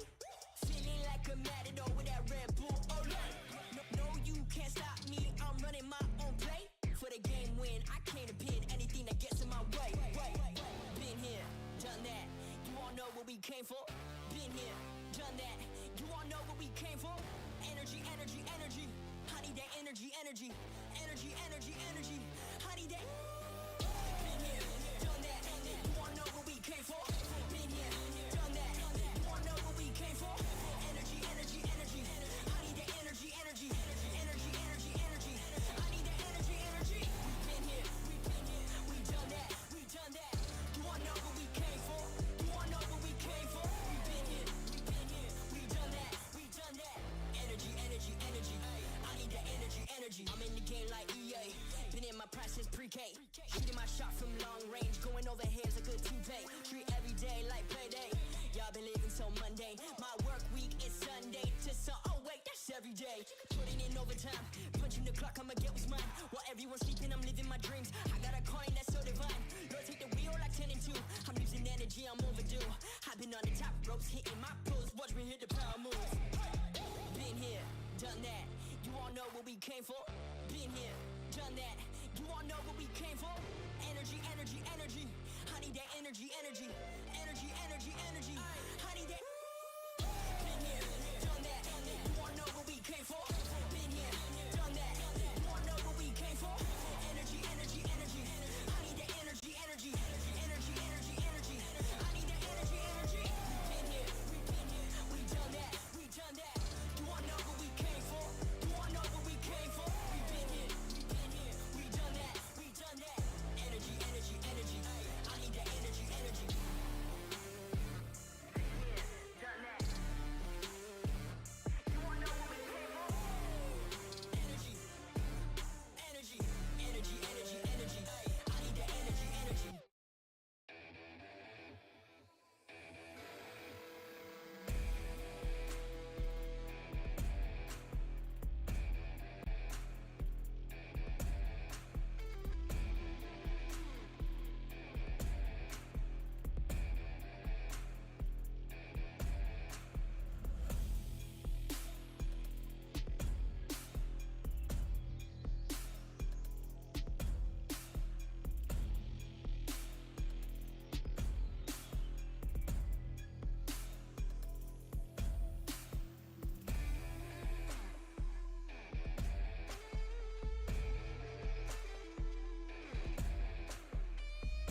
tune back into the music. You know how to do this. Don't second guess, it's not a test, it's not a race. No black or white, everything's great. No yesterday, never tomorrow, only the present. That is your gift. It benefits you only if open. Everyone's chosen, beauty of choice. You can stay silent, forget your voice. You can malign them, hold a grudge, or stand before judge, just stay in your case. Top of the notion that you were just a mere drop in the ocean. This is your moment, fear is a Trojan horse. When you open or close your doors. Just when you feel like it's too much, just when you feel like you've had enough, take a step back from the edge and take a deep breath. Dance like you'll never. Dance like you'll never. Dance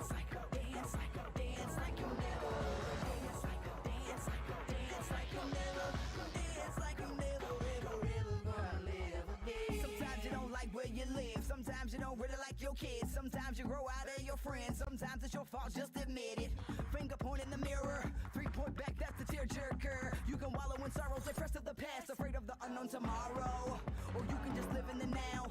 We all trying to figure it out.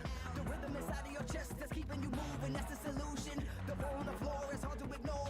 And rush. Welcome back, everybody. We're getting into the final slot here on Tuesday, focused, of course, with North America and two teams that could potentially make a big move in the standings as we get into it. My whole shift with me, Visions, and I'm not going to lie, our first matchup maybe didn't provide to the same level that we were expecting it, but it was still good gameplay from start to finish. Got a good look at a second series that was going on simultaneously, and now as we take a look at what we're getting into, well, I'll tell you now, this is going to be interesting for standings implications. We'll be watching Timor going on against 18 and cracked, both teams in the middle of your screen at 3-2. Whatever it takes, UIU up at 4-1, which means that their step closer to playoffs has been much more confidently taken, whereas from 3rd until 6th, a lot of movement can still happen.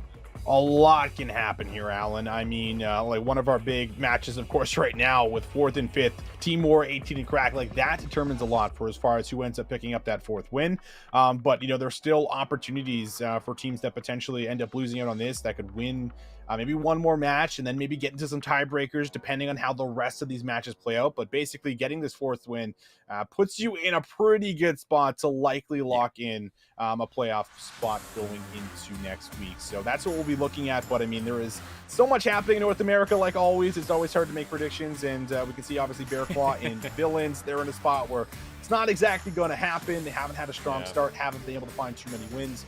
So because of it, we're now in this spot where it's just a battle between the remaining 6 teams. Yeah, it's going to be a really interesting battle. That much is for sure. But as we had framed up, it's Team War and 18 and crack. We did just get off watching Team War 6-0 a map 5 just against Bear Claw in the past. But just to remind you, Gravity, Jimbo, Paul, Venom, the 4-man roster. Currently at 3-2 as mentioned, but Gravity, well, he's been solid from start to finish in the last handful of years. 1.1 overall KD. And the good news here is we'll eventually see the map pool. If Gavudu gets in, Timor could profit with it. They've played it 8 times, both across the Hardpoint and the Control over the course of the first week. I love it, man. Get them Gavudu, and it'll likely lead to a series win. At least that's what we're kind of framing up going into a lot of their matches. They've been electric, but I mean, we take a look at the other side of the board as well here for 18 and cracked, and these guys, longtime vets, Classic, Assault, Shawnee. These 3 in particular have been around for years and years throughout Call of Duty history. And then you have Exceed, who has also seen the Pro League at times and is looking to get himself back up into that Pro League spot and has the perfect team surrounding him to be able to do that. And the thing is, the statistic at the bottom, the best respawn team in North America, that held true until they just played Texas Nation. They lost both of the hard points, but won the 2-3-5, a round 11 map 5 in particular, to get over Texas Nation and put them in a spot to be at 3-2 and a part of that major 4-way tie here in the standings. So, the big frame up. You look at dependability, you look at consistency, both teams riddled full of it.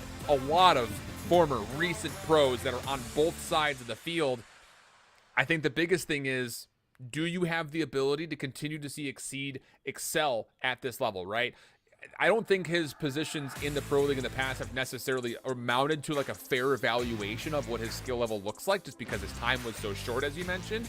And now that we're starting to see him be surrounded by all these different veterans, he has shined You have to be able to do that, though, again here versus a solid Team War squad. Yeah, you absolutely do. And I'll be honest, I think this is one of Exceed's best Call of Duty games in the last couple of years. Since BO4, you know, yeah, I agree with that. You know, BO4 was when he got one of his first shots. The last couple of years, I thought he was okay. I mean, he played on the majority of what LAG Academy most of last year with Mental, Chino, and Nero, I believe that was. So, you know, did have a lot of time playing with them. But now I think is in an opportunity where he can absolutely take over. He has the right team around him. He's just learning the game at a rapid pace. So I feel like this is a really good spot. And now we take a look at the map 5s, or rather the series layout, and you can see that Kavutsu, I see it in there a couple times, Alan. I don't know about you. I do see it there a couple of times, literally twice. And this is the thing, for 18 and Cracked, as mentioned, you know, you've got to come out and really show us something versus this Team War squad, because even though the results aren't necessarily fully convincing, 2-2 on Hardpoint, 2-2 on Control, they've got 8 reps over the map, and all of them had been tight except for one Control where they lost 0-3. So again, we shout out the Paragoat, Shaynard, both of our observers, Hot Hands Lounge, giving us the heat. We'll be 18 and Cracked in blue, Team War in the red as we get things going here on Kavudu Hardpoint. Yeah, we sure do. Classic. 2 kills right off the rip. It's going to try to cut off this mid-cut here. Goes all the way back to the tank. So we'll be able to just give his team the necessary information, watch to the front. That's exactly what Shawnee's going to be able to do as he picks up 3 kills here right off the bat. And so far, so good. 18 and Cracked soak up about 20 seconds or so and might be able to get 20 more, depending they can hold on. Think about it. Look at this setup from Team War. There's an opportunity to try to finesse for some of this time, but there is still also focus in even form over towards the second hard point. Exceed up top, denied. Oh boy, that's not something you like to see. The first couple of shots coming through. Classic looking to chase down Tom, and that will be good. Gravity will fall. And with that, how about the rotation from 18 and Cracked? 37 seconds of opening hardpoint time, and now a full-on pressured setup here on the second.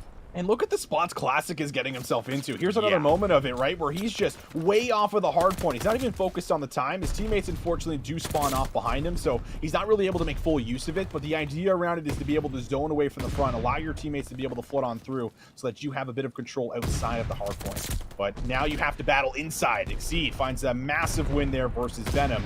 Is going to be able to reposition, ready for the next gunfight, but Jimbo takes him down from behind. So a very scrappy hard point here for us thus far, but Team War with only 10 seconds really want to get this next 20 here on P2. Yeah, need to win this rotation through the middle of the map. As Exceed is able to at least make part of that rotational play safe. It's on to Paul just to try to find eliminations to maybe make life a bit easier. Scrap time. Not fully out of the question here, as you are getting Shawnee trying to finesse for a little bit of time here on the back. It's going to give Jimbo intel, but unfortunately he gets caught from behind. In from the front is Team War. First 2 players get here. Venom, big role he has to fulfill, trying to watch over his teammate inside the hard point, and he will not be able to do so. So it's up to Paul, and well, that tank armor is mere formality, I feel like, versus FMJ, and you see exactly why. Yeah, it's not very thick. You can shoot through that from time to time here for us, and both teams gonna try to exploit it the best you possibly can. Whenever someone is not going to be in the best position. So we'll see. At least Nikki, the Classic, tries to push up through the flak gun. Will end up dropping, but Exceed here to take his place, seeing if he might be able to find a couple kills. Goes to the pistol there. Nice one on the Gravity, but this is good zoning here from Jimbo and Paul X. They're going to be able to push right out and actually force 18 and Cracked into this position where they're still stuck in their spawn. Look, it's one of those situations that for a map like this, you have to always consider the team trying to break. Does Team War win that hard point? No, but they don't lose it. And I think in that name alone, it's still kind of a mild win, right? Like, you're able to contest essentially 50-50 on what is a very unbreakable hard point for a lot of the time. So good stuff from Team War. Keep this within margins that are acceptable as you rotate over towards the radar station, and the first handful of kills are solid. Classic trying to look for a route, but he will be denied and has to reconsider as the rest of the respawns for 18 and Cracked to make their way in. At least they're trying to make their way forward. Exceed in the back only gets 1, and this push has gone essentially nowhere for 18 and Cracked. Team War, a chance to get their lead. A chance to be able to get in. Let's see, 18 and Cracked on the push to the front, and they are denied. One more player here, Exceed, won't be able to find any value. It truly is. 20 seconds up for grabs, and Team War, they were down a huge amount of points and now have been able to take that lead. They're going to be leading just about over 20. As we'll now see a rotation to new Gravity ripping heads off. 4 in a row now for him as he makes his way over to the flat gun. He's going to be holding hands with Jimbo, seeing if they might be able to affect some of the players in the back here, and he is still 1 off of this glide bomb. And that's the thing I was about to say. We talk about, again, not losing the third hardpoint of your team war. One of the biggest tools that you need as you go from 3 to 4 and then 4 to 5 is streaks if you're going to hold full time and then break on the new hill, whichever you seem to be concerned with. So what we're getting at, Gravity earning a glide bomb could be absolutely incremental to the team war break. The problem is he's been completely pushed back. The rest of his teammates working from the front. Gravity caught up maybe a bit behind, and that will mean no streaks in the mix. However, his team still gets on to contest, and that's still, like I mentioned, it's not necessarily a full-on win, but it's not a loss at the moment either. Yeah, super close game. Scrap time. Jimbo's going to give it one go here. Let's see if he might be able to cause some havoc. And Paul X thinking the same thing, but it's classic. It's been classic a lot throughout this map. He hasn't got a lot of kill time, but he has gotten a lot of really critical kills here. 13 and 11 with that submachine gun in his hand. So we'll transition back to P1. 108 to 98. Team War, they're here first. They're grabbing time. Shawnee's going to start to set up this push here. His teammates now behind him. As the nades, the stuns, they all start to come out as they play for the break. Cedar on the corner. Does not expect Venom, who gets the double and gets away. Wants the third, but Gravity beats him to the punch. Spawns will flip. Good news for Team War for now. 18 and cracked, looking to fight for this back 35 seconds. And Paul wants to zone them away. I love the commitment from Paul. Good help above, so why not try to get a little bit of extra pressure in? Paul rips away a second. 18 and cracked in a bit of a trepidatious situation now as they're going to be late into this scrap time, and even more so late over to new. Look at the kill feed. It's another team wipe in the mix, and 18 and cracked are going to be stifled by Jimbo on rotation. Jimbo. It's 2 more for Jimbo. 4 in a row. Assault nowhere to go but down, and Jimbo single-handedly wins the rotation for Team War. That is a full feed with Jimbo's name in it, and he might not be done. How about a couple more? Jimbo's on 7. Has a shot at 8, but Assault finally will stop him right in his tracks. However, so much time has bought. Team War now running away with the lead, which is like 60 consecutive points, and now the streak's also going to be able to come in, gaining you a lot of information, a lot of control.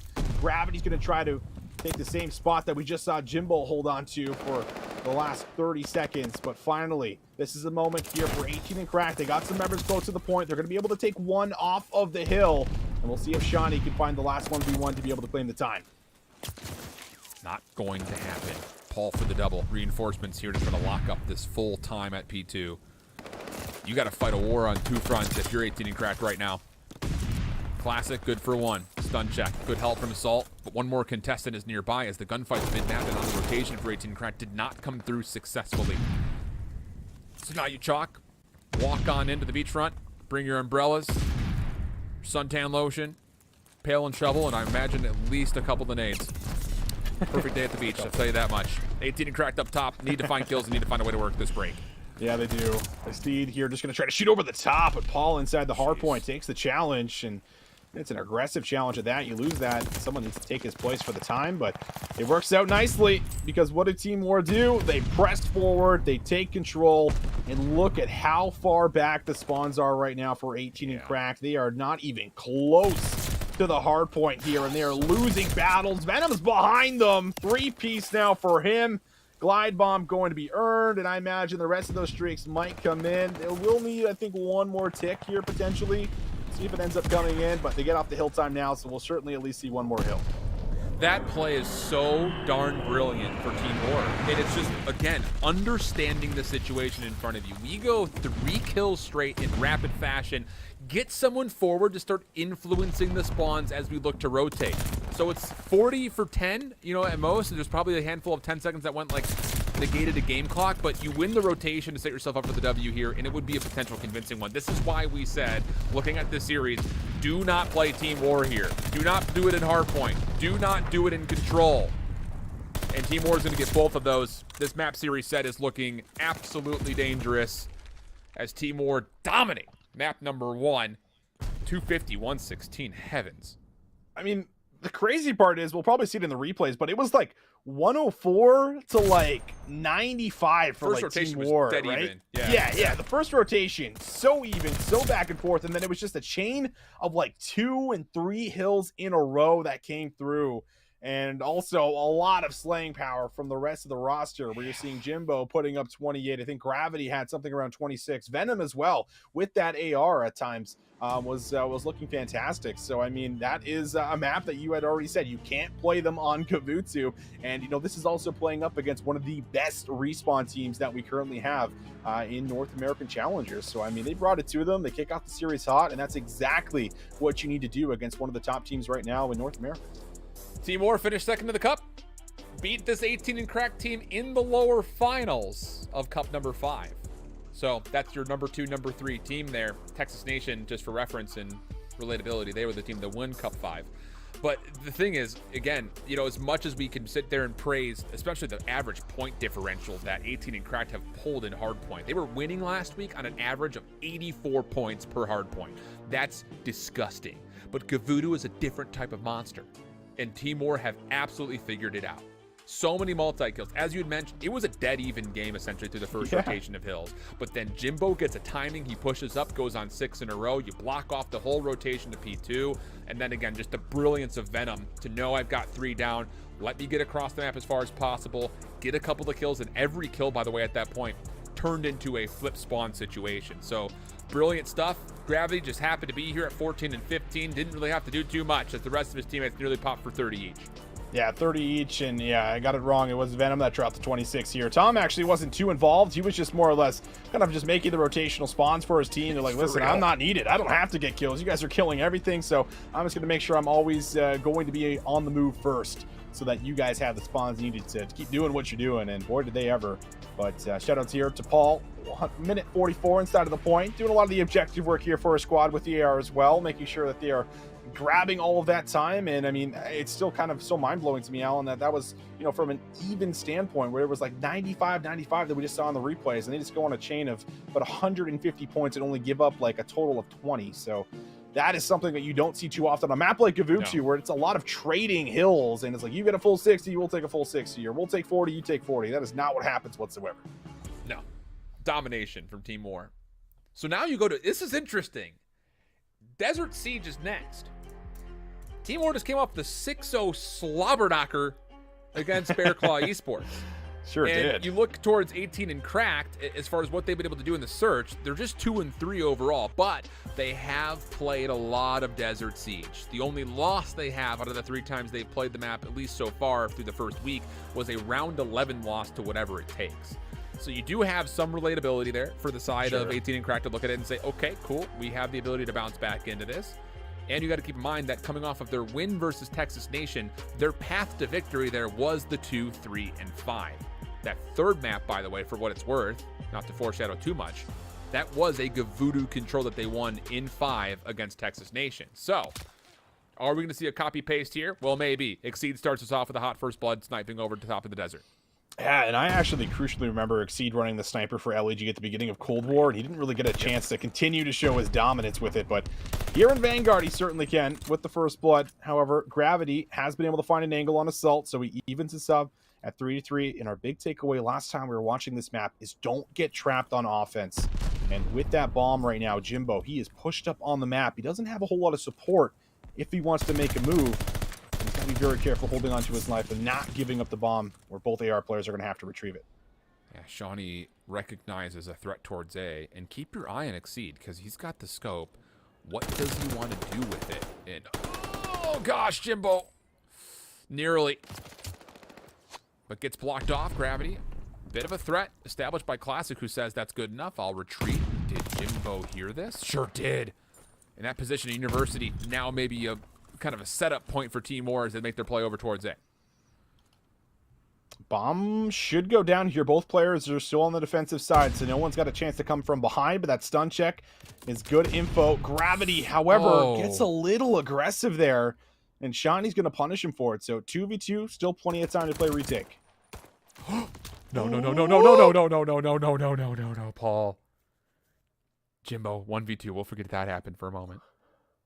Still some time for Jimbo to try to kill off the clock. He's in a good spot. He's not revealed his position since after he planted this bomb. Double checks. Sees one close. Re-wraps back through University. This is so heads up. Jimbo gets challenged with the first gunfight. Exceeds those trying to stick this. Jimbo, can you get out the window to check this in time? Oh! Yes, he does. Gets the kill just barely in the nick of time. That was just barely. Like, it doesn't get closer than that here. I wish you could show us the defuse timer in the kill cam because, my goodness, it would have almost been connecting. But it doesn't happen, and if it did, then that just comes back to Jimbo struggling to get through that window where it took him that extra second to get in. But you do have to highlight Jimbo there for a second. He was the playmaker on the squad there. He was inside of the building. I mean, he had to make a move. He had to play his life. He does so. He finds that kill on Classic. Gets the bomb down and wins the clutch. But round 2, Sniper again, Exceed. Can't find first blood this time around, but is at least able to keep his life as that bomb is posturing around the B side early. The thing is, with how far forward that gunfight happened, I don't know if there's a player near this B bomb site, just because of how far he was up the desert slopes. So now you've got to take time to re-clear this, likely use a lot of your utility to make sure no one's playing forward on you at B, just so you have some freedom to work with the real estate in front of you. Shot still, pushing back Exceed. He's got absolutely no idea how Gravity's been able to tag him, and now we're just down to 45 seconds. A good first blood with a nade, but the bomb's still happy to sit mid-map, and it looks like finally they'll make the call to try to get this over towards A. Yeah, I would have liked if maybe another nade was potentially thrown out, or maybe just a sniper shot to see if you can draw some more people over to A, because it looks like they are in position right now, Team War, where they could stop this. Jimbo, he's the one that needs to stop it, and he flies that Classic, trying to get himself a second weapon. Automaton now in the mix, takes the challenge. Exceed shuts him down with a pistol. So they do deal with another big player here, but the bomb is down, and Paul X is going to be alive. Beam around Shawnee. Nearly locks into the second. Maybe could have ducked underneath if you would have gotten some damage, but no, not to happen. The kills come through just in the nick of time for 18 and Crash because there was pressure on that clock. Could they even get the bomb into a position to plant for free with only like 15 seconds left? And you've got Paul on high ground that could have seen a lot of that bomb crossing. So they get away with one there, and we go 1-1. Jimbo shut down from potential streaks as well is also important to note as Team War set up for their next attack. Round number 3, will Exceed continue to keep this out with the scope? Because Paul actually will have it. We'll see if he's going to be able to work for any of these angles here. That's going to be the big question. And you have, I think it's Shoddy deep, but how about the challenge from Jimbo? Finds it, but this is going to be the nade. It might find him. No, it goes a little too far. So Jimbo able to hold on to his life for now, which is, can he escape? Yes, he can. God. Jimbo is still alive. How, Alan? There is no escape. There doesn't need to escape. He'll just stay there. He hasn't moved since planting the bomb. Jimbo does not care who's on the other side of it. He will fight anybody and everybody. And now you've got Gravity watching the cross. Easy pickings. Unbelievable. Those 2 kills for Jimbo are something different, man. I just don't know how he gets away with it. I mean, they're throwing stuns. They're throwing nades. You name it. And Jimbo is just keeping his life. And he's doing this while playing the objective. He's doing this while getting the bomb down. It's just unreal where 18 and Cracked can't pressure him off of it. He has 2 plants. He has that clutch in the previous round that they won. And now is 6-1 at the moment, where he can maybe start to build off this streak, work for a potential glide here and another 3 kills. But is he ever just taking over early? It just feels so similar to when we watched Sib in the past handful of years, where it's just, it feels like nothing is enough to take an advantage versus Jimbo. And now, with a 2-1 advantage and Venom playing forward, his whole job is just to scout out information. He can see this opening cross through mid, and that will be enough for Jimbo to say, hey, I've got a challenge that I could potentially get here and just stop the plant. That could be enough. And here comes the call. Gravity over the top. Shots back and forth. Shawnee wins the gunfight. Classic. After the plant tries to get away, sees Jimbo, shuts down the play on the backside. Good stuff. 4v2 for 18 and Cracked. 4v2. Venom and Paul. Bit of a tough situation. Now even harder. Nowhere to go. That was a much cleaner round, and comes back to just getting the bomb down, I feel like, at this site, especially once you start to lose some of your numbers on the other side of the map. you get put in the situation where you just don't have a lot of info to work with, and then Assault gets to kind of work this slow angle back from his spawn, just come and see what's happening over by the train carts, and lines up a couple of easy kills here for us. So 2-2, very back and forth. They shut down the streaks here for the side of Jimbo, which is going to be good news, making sure he's not going to be able to keep this fire going. But now round 5, attacking again, going to be Team War. Are they going to keep opting in for B? It feels like Exceed's going to try to rush. That's a very well-established threat, but what a recovery play from Venom. Yeah, you can take that mid-ramp way. You can't stay there. You can't get to University from that position. So Venom sneaks over, gets the double, collects essentially what is a collateral. And now the bomb makes the quick rotation to A. You know there's only one player defending, and Paul just saw Adam's head. So yes, you go, you plant. Paul stays alive for the setonate. Assault looking to deny the post plant from Venom and will be able to get the elimination. But the problem is you're in a 2v2. You got Paul with a scope. Gravity working with him, although Paul does get stunned here. Oh boy, he does see the shoulder of one, but not the other. And now it's all down to Mr. Gravity. Good first kill. 25 seconds of the clock and a 1v1. Shawnee, he has to go searching, and he's going to find him, but Gravity still has a chance at the gunfight. Oh, the timing. Even then, he was still pretty weak. Shawnee's going to be able to clean it up. Big clutch here from Shawnee. And that's also now 3 in a row for him in the round. So enough to be able to get that defuse, close out things on Gravity, and make sure he does not have an opportunity of clutching up. Good stuff. It's 2 rounds actually kind of back and forth here where 18 and Cracked are forced to make a play in the post-plant retake, and they've done very well defensively. A lot of it is by getting a little bit aggressive and not even bothering to wait to see what the post-plant setup is going to look like for Team War. So good initiative there on the retakes defensively. Got to find some success on offense, though. That's the big question. Shawnee on 3. Automaton in hand. Common angle with this AR. Exceeds also helping, though. This is a 3-man watch for 18 and Cracked on this side of the map. It's just Gravity who's here, and he doesn't like the look of it. So he'll back away, and that will actually create a free passage for 18 and Cracked to get on to B. Nobody can contest this from this position at the moment. A lot of stuns, a lot of nades. They're coming out.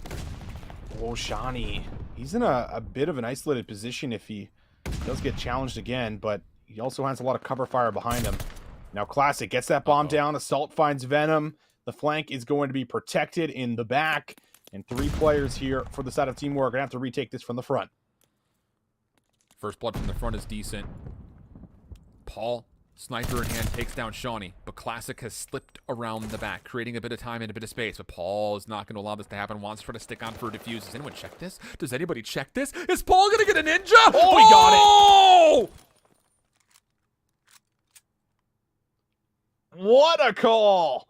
Sticking the defuse and just doesn't even worry about this trade that ends up coming through. Assault, just he always trying to do right there. The last player just tried to bait him into the gunfight. Stall as much time as possible. He is on the defuse. It's going to come through. If you can just buy him a second or two, and what does he do? He buys him a second or two, and Assault checks a tad bit late. And what a play there from Paul. Unbelievable.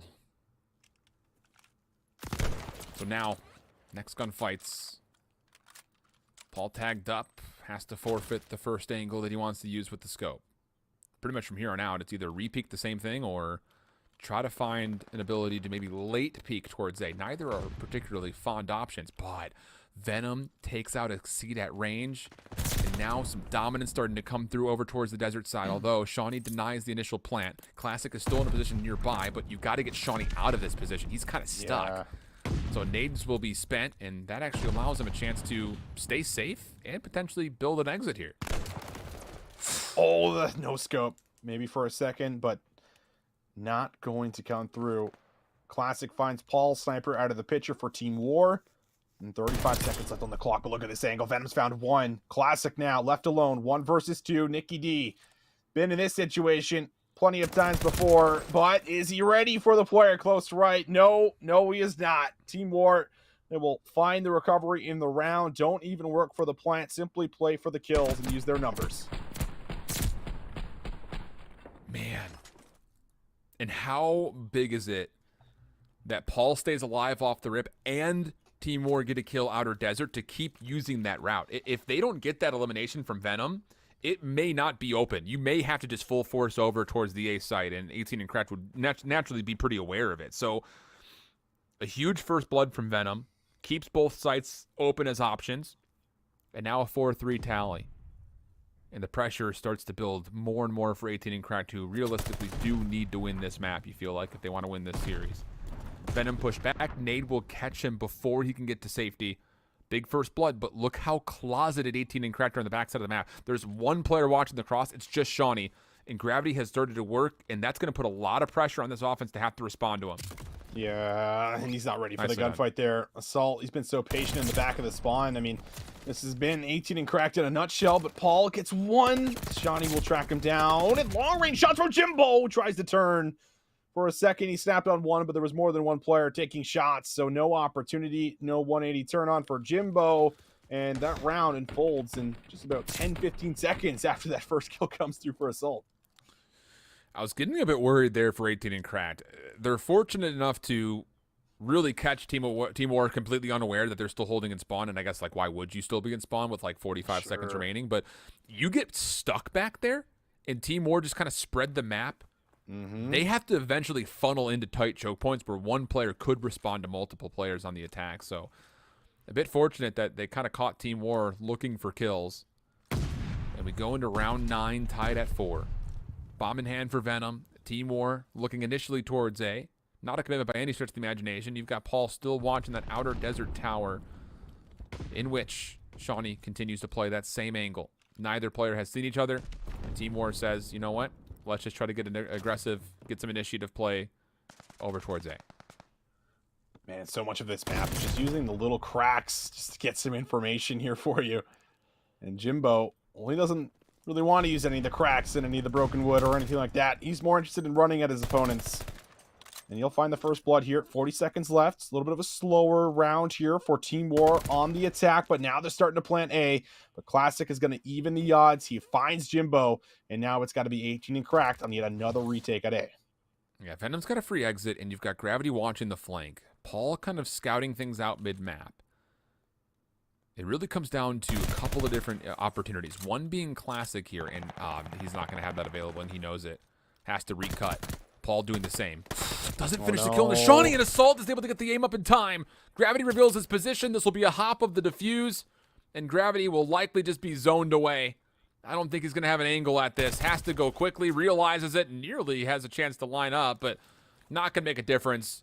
18 and Cracked just with Assault winning the gunfights over towards the bomb site. It's just too hard for Team War to work back over to it. Man, there's been a lot of kills where Paul just hasn't been able to find those last couple bullets that could honestly play such a difference in the round. There was that pistol round, you know, way back in round 2 or 3, and there's that round there where even if he's able to at least get one, then it makes it manageable for Gravity because he's in a 1v2. One player has to hop on the bomb, and he can play for that 1v1 and have a chance at being able to take the player off the bomb for the defuse. But Paul can't find that kill. Gravity's stuck in the 1v3. It doesn't happen, and 18 and Cracked, they have worked themselves back in. And Assault, who's 11 and 4 on the 4 spree, also one off of earning himself a glide. First blood for Tom. Gravity nades over the top again. I think he knows he's got Shawnee on the deep side, and that does connect. So he got that information, hoping for wall bangs, but nothing will allow it to come through. F&J is strong, but not that strong, apparently. But the bomb is actually still leaning towards committing towards B, and that's dangerous because Jimbo is sharking his way right in front of this B site, and you just kind of have a feeling that Jimbo is probably not going to win or not lose his first gunfight. So a tough situation for 18 and Cracked in this 3v4. As long as Paul or Gravity don't go down here, you should have yourself set up for a good round number 10 because of this right here. But Jimbo can't really find the angle. He's going to cook the nade. He's just going to throw it out there over the top, and he hits Shawnee with it. Unbelievable. And now, hello, Jimbo's here for kill number 2.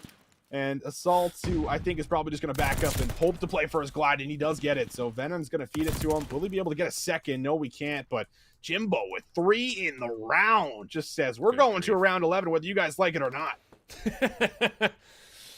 Well, I think for 18 and Cracked, they won't mind it considering they've got the glide bomb. But on a map like this, depending on what side you spawn on, it is anything but a guaranteed elimination. I think the question will be, depending on who spawns where, what does the setup look like out towards the top side of desert? because you've got some angles where you can stay safe, and 18 and Cracked will be on the defense. So I'll be curious to see how Team War set up. Are they going to try to hard play through University? Will 18 and Cracked maybe be aware of that? Will they try to get some early stuns into the middle building? Because this play towards outer side desert makes you super vulnerable to a glide bomb finding a free kill. This depends on when Adam wants to pull the trigger for it. And because you're on the defense, it just makes it so easy to be patient. And someone like Assault, who's been around in a long time in the scene, just needs to play his life. He knows this and will continue to do so. He's been taking these challenges, though, versus Gravity quite a bit, where he definitely is going to spot him. Gravity's going to take some shots, but Assault, no need to take the challenge. 54 seconds, a lot of time eliminated off this clock. And Team War now are going to get to a point where they're going to have to make a decision on what site they're going to want to try to attack, or at least maybe try to bait out this streak if they know it's come in. And 18 Cracked are making the right call here. I was going to say they're waiting until Team War commit. Problem is they never do. It finds nothing. God. They all stay alive. I was about to say, you've got Shawnee in a spot to know when they make a play towards B. You can hold that glide bomb until you know the execute's coming through, but now it's gone. It's off the table. 23 seconds. You got to make a play towards the bomb site. And Team War are going to start to make their way towards A. Heavy stack defensively for 18 to Crack in the middle of the map, and Classic will get first blood. Now turns the attention over towards the A site. On the bomb and planting, that's going to be one player, but it's not even going to get down in time. Venom does not get the grace of an extra 45 seconds, so he's got to fly, and he's not going to find any of the other remaining eliminations outside of the first. 18 and Cracked. We said they probably needed to win the 2 and the 5 and find a way to make Kavudu interesting. And while they do come back forward and take the round 11 here. Yeah, they do get the round 11. Extremely close.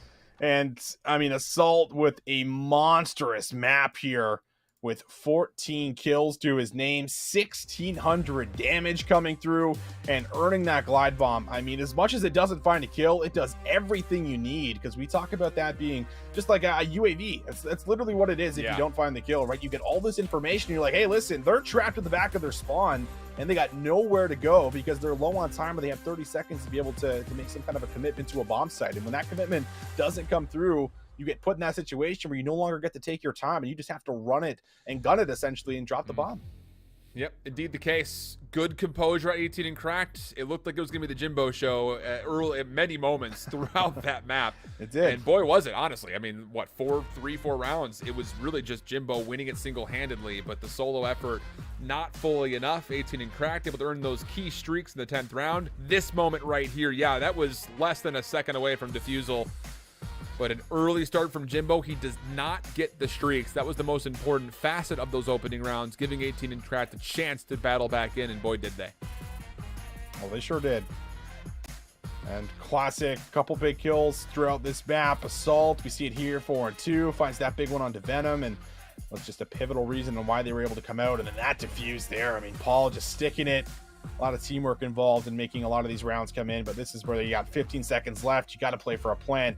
And no way is 18 and Cracked going to let you get that off here. So a map that they certainly needed, they will get, and that will at least tie us up at 1 apiece. It's almost interesting. It's like the narrative changed for week 2 here, Alan, where it's like week 1, really best respawn team here in North America, and now they're clutching up in just about all of their round 11s and their S&Ds on the day. Well, hey, one of our big kind of keys to how 18 and Cracked can be successful on the day was finish off your search and destroys, because they had That's 2 so round true. 11 losses and a Tuscan that went round 9 that they couldn't close out versus UIU. So, yeah, I think, you know, in some regard, you do expect the Hardpoint to still stay strong, save Gavudu, obviously. And then you've got, you know, the search and destroy being polished. That's great news for 18 and Cracked. The question will now be, as we transition over to Gavudu for the control, what do you have in store for us there? Because you're 2 and 2 on control. You do have a lot of game time playing on Gavudu control from the first week of round robin action. It's just down to the simple fact that for Team War, this has been where their bread has been buttered for both Hardpoint and control. That's the only control map they've played. So you feel like they're very confident, very comfortable, and you expect to see something similar to what they did on the Hardpoint, you know, just back in map 1 here on the 3rd. I think so. I mean, a lot of these players seem to are really fitting in with the ARs, right? In the role We saw that from Venom, who's traditionally been a sub for the last couple of years, but picked up the Automaton with no problem, was slaying, was getting a lot of kills on the map, and that was of course alongside people like Gravity, who was just holding his own, not doing anything exceptional, but just doing what the team needs him to do. And that's a lot of what Control kind of falls in with, where you need to rely on everyone based off where they are on the map, and whether that's just picking up the right position, following in the tracks of where your teammates just ended up dropping, finding cutoffs, working with one another. Those are all things that are so pivotal on a map like Gavutu, especially when it comes down to Control, because getting to the B point, I believe it is, out on the beach side is impossible at times unless you have ARs giving you some kind of an opening. And a lot of it either starts with getting control of flat gun or getting some players at the very back of the spawn to be able to influence the back and see if you can create a bit of a pinch play, which is a lot more difficult to be able to pull off because the map is so open. So it's not an easy one, and I mean, it's not like they have bad ARs on their side. They got Assault and Shiny. These are some staple ARs in the scene that have been involved in CDL for the last couple of years. So I mean, they can definitely step up to it, but can they play just as well as Team More as a team in this map of combo? That's what we're here to find out.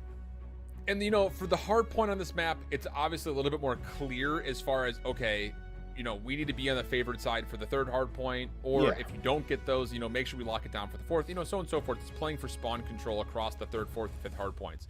On Control, especially from the offensive side of things, you have to be able to understand when there is a potential opening to hit a route. That seems to be where all of the offensive success for Gavutu has come from, is a sub getting into position to play through docks. Oh, there's 3 down, or there's 3 down pretty recently. I can sneak back through that back building around jungle and get into position to kind of foil out some of the spawns. So that way your ARs aren't just taking 1-for-1 your heady versus my heady battles. You stretch that defense a little bit thinner, and you can get reinforcements from the front. We saw Super do that last week with Sucre's Bakery. We've seen a number of teams in the CDL do the exact same thing.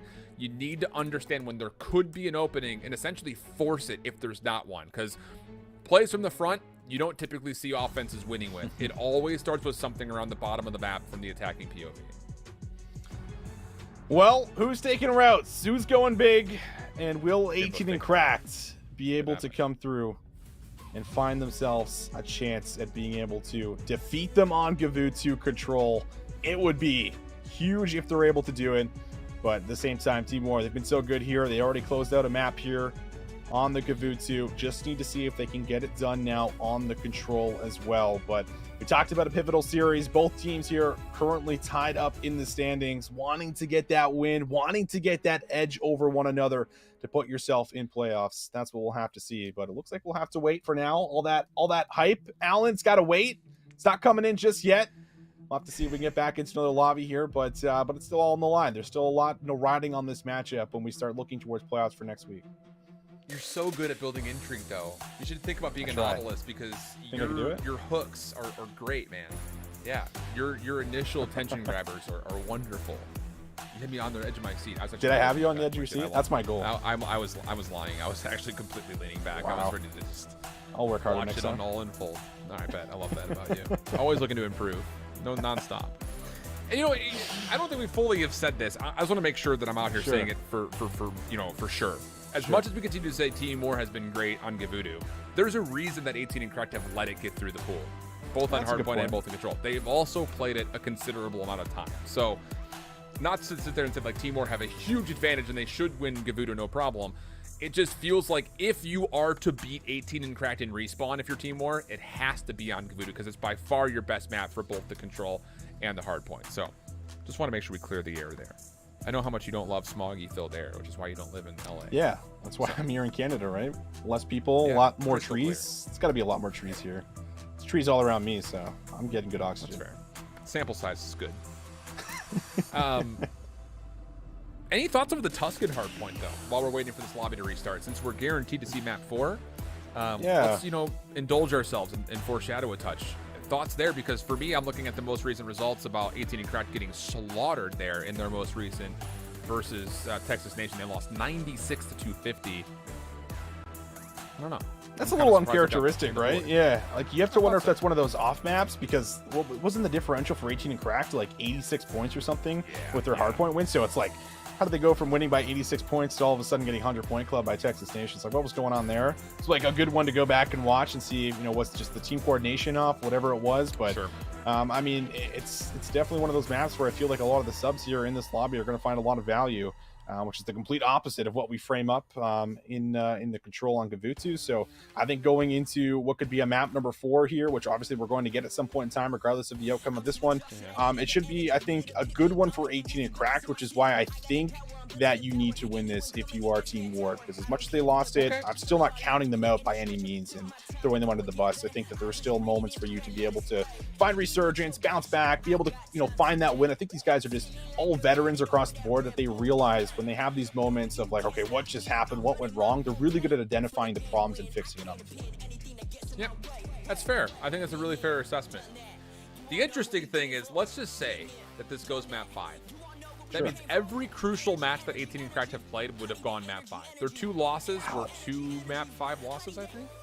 No, they had 2 round 11 losses that maybe kept them. One was a map 5, the other was a map 4 loss, whatever it takes. But they have been in a lot of map 5s.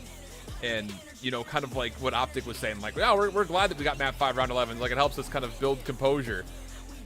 Maybe the same would have to be executed here for 18 and Cracked, because we continue to kind of talk about the inevitable standings and what could potentially happen with our top 6 teams in North America, who are all still pretty much contestable in some form.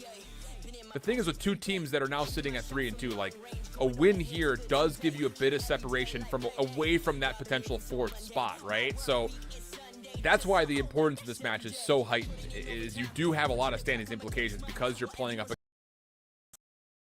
which means that even if you do end to the same record, you own the tiebreaker. That's playing out in Europe right now. So, that's something that's kind of important to note here as we're in our 3rd day of round robin. Yeah, you need these wins. You need to have those advantages over all the teams that are hovering right around you, because when the only 4 teams get in, like that is sometimes what it comes down to. Like, how many times last year, Alan, we were in the elites, like, where some of these teams were like 3-way tied, and it was like a head-to-head. You know what I mean? It happens so often, and you don't really realize, how important, those wins end up being until you're kind of put in that position where it's like, oh snap, like, we need to win this, or it's like, oh wow, we could actually not make playoffs if this team doesn't beat this team, and it's like all those little things end up coming into play, which means that it's just like simple, just win, right? Like, just win, just find dubs, and you'll be good. But definitely a position that everyone wants to be in is have the head-to-heads, especially in this matchup here, which is why we keep highlighting it. And these guys have played against each other a lot throughout the Open, so we'll see exactly what they take from it going into it. But it looks like we're trying again, Alan. 3rd time's the charm. It's coming through. I amped it up a couple times. Should I try to amp it up again? I would be happy with that. Jinx it? Small thing, though, just as I'm looking over to the Clutch GG stream, Path to Pro is up 2-0 on whatever it takes. Ooh. So you want to talk about standings implications. That's a heck of a recovery. Yeah. Other results that are currently going on as we're looking through kind of a results sheet. Bear Claw down 0-2 to UIU. And Texas Nation and Villains actually tied 1-1 after Villains took a round 11 and bocage. So those are kind of the scores around the elite league, if you want to call it that. Sure. Man, Path to Pro winning there, that would be huge. If they could, that would be massive. Is they're 4-1 right now, whatever it takes, right? Yeah. So that would put them to potentially 4-2, which would mean UIU, if they continue to beat Bear Claw, would be 5-1. They would be locked for playoffs. That keeps Path to Pro in the playoff conversation, which, as we mentioned, they pretty much need to win their last 2 matches if they want to be in contention.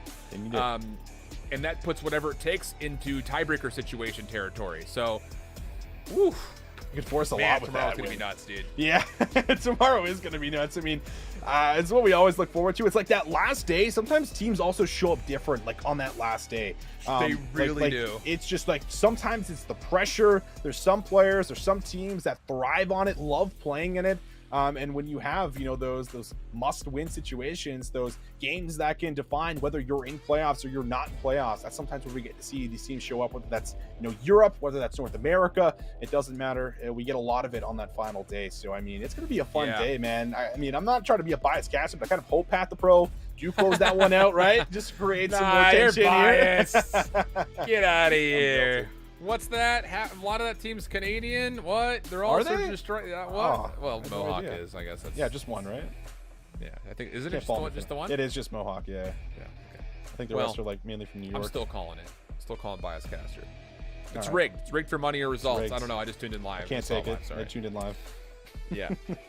Dude. Goodness.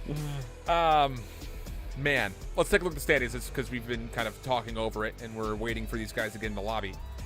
I mean, we could go full podcast on this. I know we can. But that's kind of what we're talking about. Look at Path to Pro currently in 6th. Whatever it takes currently in 1st. If the result stands, you go 3-3. One of these two teams will be at 3-3. And if UYU wins, that is separation enough to get to your guaranteed playoffs. So, Yeah. Man, who does Whatever It Takes play their last match? Who have they not played? Well, I'm yet? wondering Whatever It Takes plays their last match, and Texas Nation. Do you know what Texas Nation also plays their last match? Because that'll be an interesting one for tomorrow, right? Because they ended up losing against 18 and Cracked. Oh, what you said that is that Villains? Whatever It Takes has to play Villains, I think, to finish things off. Oh, okay. So Unless they played them earlier. Did they play them earlier? No, Whatever It Takes already played Villains. Oh, wow. So wait a second. The schedule actually could be nuts because you've got Whatever It Takes in Bear Claw, which Bear Claw could play Spoiler. 18 and Cracked will play Villains. Should be a win. And then you've got Team War Path to Pro. Brother, that would be nuts. And then UYU and Texas Nation. Texas Nation, right? Texas Nation would have to get a W there then to guarantee playoff spot. Like, we could get a 3 to 4-way tie for 4th. That's insane. Challenge Well, they got a taste of it. But now it looks like we're good to go. So finally, 4th time apparently is the charm.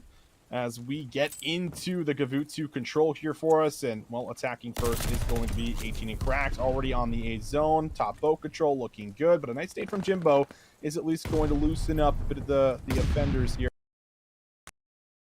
You know, it's funny, now that I don't know why I didn't realize this in the middle of all of our vamping, but I remember watching back 18 and Cracked on this map, and I remember the question marks when they were playing UYU, where it's just like, dudes, can you go play for a zone? Like, remember they were playing super slow across the middle of the map, and they just like weren't making a move. So we're already seeing adjustments from 18 and Cracked, and it's provided some pretty good pressure. Problem is, Team War have recovered off of their next set of respawns. No. Okay, hold my tongue real quick. Assault takes the double, and that will keep the play alive. 53 seconds on the clock, and Exceed will finish off Gravity with a stun. That will get you back onto the A zone. Yep, first tick. It is in, second on the way. Control from top boat for Exceed, and will be able to win that battle versus Paul. Venom down low, however, might be able to disrupt the play, but he does not read where Assault is. So Assault finds the trade, should be able to throw himself back on it. But while this is happening, across the map, B is actually about to come through with a tick of progress. I don't know if it was confirmed, and with that win from Shawnee, now that is absolutely confirmed, and he's still alive. Oh boy, you got to make a decision if you're Team War right now. A is pretty much gone. But the thing about it is, you really don't expect Shawnee to do too much more individually when nades start to get thrown. So yeah, the first tick of progress is there. The second will be depleted. And now, actually, it's just Assault left on the zone. Gets one. MP40 almost gets the quick swap back into play, but denied. So Classic will take his position. Third tick of progress looking a little bit more likely, but Gravity could potentially still contest, and Team War don't want to give this away. They're going to come back through. They get the retake, and they start to deplete a little bit of progress on the third hill. Or third point, rather, I should say. And there's only 25 seconds on the clock. Not good news for 18 and Cracked. One chance to break into either zone. Yeah, one good push. I think it has to be A. B is just not going to be good enough to hold likely for the last two ticks of progress, but 15 seconds. Assault finds one. Venom is still alive inside the boat. That last tick, he's going to make a move for it. MP40 challenges, plays Classic, and, well, no one else in a position to be able to get there. It looks like just going to be trapped at the back of their spawn, playing for kills, playing their lives, but what a retake and what a call for Team War to move in. Yep, find the kills. You knocked it out of the park. What a call for Team War to make that play. And just to re-hit it again, if you did not see the plays from 18 and Cracked in this map last week versus UYU in particular, which may have been on the Clutch stream, they were just like refusing on offense to make plays towards the zone initially, and it cost them so much time. Even if they were to find kill feeds that favor them eventually, it'd be like 30, 45 seconds already off the clock before they even touch the A zone. So as far as an attacking kind of adjustment has gone, 18 and Cracked have made the corrections that we need to see. Get on to not just one, but potentially both zones. Find an avenue of success. Stall the clock for longer. And it's just Gavudu control on offense is just so difficult. So 2 ticks of progress at one site, 1 on the other. Not bad as far as corrections are concerned, but what do you have for us defensively? As now Team War with the opening exchange. Maybe an opportunity to get onto A early, but Assault once again shuts it down. Does shut it down. Gravity in the back. Just going to play his life. Wait for teammates to come off spawn here. Venom also working on an isolated one-on-one. Almost snapped on Assault. Got him down to 6 HP, but will end up losing the battle here. And now you're in a bit of a pickle. If you are Team War, you're kind of caught in the back of your spawn. A couple players are able to come through, and I guess it just Exceed not really being able to watch over the top. So everyone just ends up losing battles, and no one gets traded. Shawnee, the last one up, trying to lead the charge for his teammates that are also coming off spawn here, but you got a lot of control if you're Team War inside of A. Oh, and Paul's winning huge gunfights up top. Blows up the barrel to take care of Classic. Shawnee Exceed quick to fall afterwards, and that's the first tick of progress. Look at this. Team War not stacking for this progress. It's just Jimbo on. They want to play for kills. They want to see if they can grow this life lead exponentially, and boy, have they. It's such a difficult situation because 18 and Cracked don't have an avenue to get the topside guns, so they essentially have to fight from inside their spawn because the progress has been so slow. Finally, it looks like 18 and Cracked will say, look, you keep that one player on. We're going to chalk it, just focus on B. That's the right call because the life lead was starting to get a bit scary. Venom drops down, stacks it here with Gravity, and now you have an additional minute, but still plenty of lives on the board here. 18 and Cracked should not be giving up 17 in a minute 15 on this map mode combo, but the play call right now, Team War working in the back. Shawnee gets tagged, Venom 1 HP. The stun will inevitably take him down as Gravity realizes, all right, I'm gonna have to take some high grounds here and see what I can do, but his teammates are winning battles at the front of the hard point, so they haven't really made a whole lot of progress, at least so far, working into B. Nobody can make plays from this bottom side of the map until you get some ARs positioned topside ring, because even if you find a player on the back, you're not flushing out that defense to anybody who's waiting for them. It's just essentially 1v1 gunfights, which is not going to be enough for the offense. You've got to find something convincing here, and yeah, that's the kind of forced play that we were framing up in our podcast earlier, was you just kind of have to make a play forced to happen. The problem was nobody from Team War is up top yet. So now Classic wants to try to contest as 30 seconds is all that remains. 12 plays 17. Classic gets a kill, tries to get away, not able to. Exceed now watching the cross. Paul the first one to slip, but the stun is just so well positioned. Exceed gets 2 free kills, and now there's just 15 seconds left for one more try for Team War. Yeah, Gravity, oh, if he can survive maybe, but Exceed has just taken down 3 at the end of the round. 10 seconds, nobody's going to try to make a move, and nice recovery, a lot of it here with the man on your screen, with also the help from the stun. Locking everyone in place. Classic picks up one more before the round comes through, but 18 and Cracked, they'll hold on, and they make sure that nobody gets to the back of their spawn and flips them out to spawn a little deeper there, so nice defense the entire way through. And the thing, too, is just even if there were kills around the back, let's just say, hypothetically, that Team War get 2 kills in the back, and they're trying to make a play through jungle. They don't have ring control, so there's no ability for them to set up a pinch and actually get anyone on the zone. It's just kills. Kills for kills' sake, which, if there was more of a clock, could have been super valuable. But the problem was there wasn't. So, defense for defense. Many were not surprised. Gravity doing a little bit of reformation of what the beach rocks look like on that seawall. And now, through the middle of the map, Venom, first point of contact from multitude angles, still finds one before falling. For 18 and Cracked, this setup, again, already better. Stalling the clock, getting eliminations and progress at the same time. Exceed should be able to work with me for that first tick, but instead wants to kind of take away some of the high ground, let his teammate clear that up. Second tick now on the way. I think he's got info onto Paul as soon as he comes up this ladder. Yes, he does. Exceed for 5. Glide bomb now is good. One off the strafing run, but does put himself in an awkward angle where he's fairly exposed. So can't work for the second streak, but Shawnee still keeping the play alive. Long range shots onto Paul coming off spawn, and that should solidify tick 2, maybe even the zone. Yeah, I don't think Team War has the availability to fully retake like they did the first defense, although it does look like Jimbo is considering it. And if you can find maybe another elimination, you may just full flood to retake into this, but yeah, that's the call. Here comes Venom. They're going to make their way forward. Do they touch the time? Yes, they do. But Venom falls, and that will be the 8 point. So pretty anticlimactic if you're Team War. Good news here for 18 and Cracked. Got a 6 life lead and 2 minutes of time to work with. Oh, he finds that first one here as well. On to new. So 2 minutes of time. You have a decent life lead. Looking at 25 pulling up against 18, and Exceed's got that glide bomb. He could look to use it here on this offense if he finds a window of opportunity. Multiple people are coming off spawn, but it's a heavy stack in the back right now for Team War. One player, Venom, just staying on the zone. seeing when this push is about to come through here for 18 and Cracked. And while this happens, Shawnee is also working for a bit of a spree of his own. One off a glide. You get 2 glides in the mix, and all of a sudden, B becomes a lot more manageable to be able to take. I'm kind of wondering if Team War are making the call that Shawnee's close to Shrieks, because no one's even bothering trying to challenge for map pressure. They're just looking to lock things down, but it does not matter. Shawnee still is able to collect the glide bomb off his 5th elimination. And how about Exceed? How has he weaseled his way into this position? He's going to be able to work this on the backside. If he gets a kill on a gravity here, that opens up space. Glide Bomb's going to be able to secure a kill on a Jimbo, and now you've got at least one player, if not 2, that can stack towards B. This is definitely doable for 18 and Cracked. It sure is. Classic's in the back right now. He just found another one. Classic finds 3. And now the second glide bomb coming into play. You find one, but there's still one player on the point, and Assault wins the one-on-one battle. So you invested 2 streaks. There's a minute on the clock. The second tick might be good, but there's 9 lives on the board here for Team War to play retake with. Now, the nades are decent, but you've got to start wiping convincingly for Team War. And technically speaking, you need to get this ring control, because that's the only position you can have that will allow you a chance to start kind of out-farming 18 and Crack's current kill deficit. Venom, only player left alive in this position.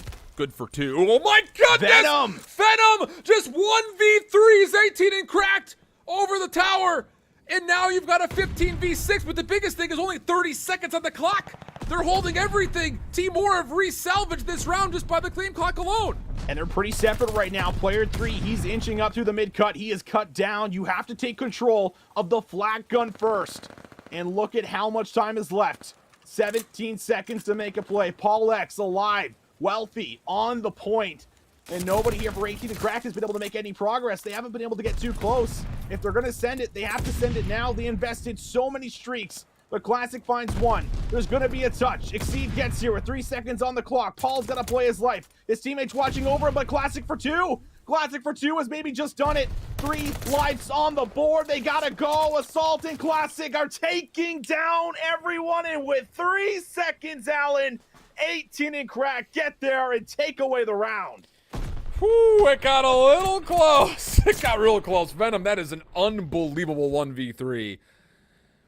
The thing about it is with that second tick of progress coming through, you have the ability of stacking and forcing the defense to come to you. And there is a moment in there where Classic is keeping Team War a little bit at bay through that red satellite tower, or whatever you want to call it, a little radio tower here. And that elimination that Classic finds opens up the route to play from the back, and Paul can't stay safe because of it. So a good play from Classic to keep the pressure on multiple fronts, not panic, not just hit from one flood. And an offensive win comes through. Team War now needing to respond and do the exact same thing in the immediate round if they want to try to get this to a round 5. Classic, patience over the top mid. Searching desperately for Jimbo. Little Where's Waldo action finally takes him down. And now he'll go on a route, seeing if maybe he can put some pressure on to the Team War spawns. Yeah, he's one off a glide too. That could be big if Team War do end up finding this A point. And they are starting to create a bit of room to work with around, but Classic, come back to him. Here he comes on the flank. Yep. That's the glide. One more will be the strafing run, but it's more so loosening up a lot of the defense around the zone right now. And that first tick, I don't think it's confirmed just yet, but should be now in a second. And there it is. Tick comes through. We'll give it up here for now, but Exceed, he's working on a bit of an angle, trying to cut off the resources here into New, but he loses that battle, and all of a sudden, Team War, they still have numbers on the point. Yeah, that's a massive gunfight win for Gravity, because if Exceed wins it and gets through, you don't get free reinforcements to this site. So now it's just on to Classic. He's having a really tough time mantling on this environment. I didn't want to say anything, but he couldn't get up the stairs. He couldn't get up Jimbo? the ladder. Oh, my 4. goodness, Jimbo. Quad feed for Jim. Goodness. That'll be the A zone, and now all of a sudden Team War have a bit of a life lead of their own with a lot of time to build with. All right, you have the time.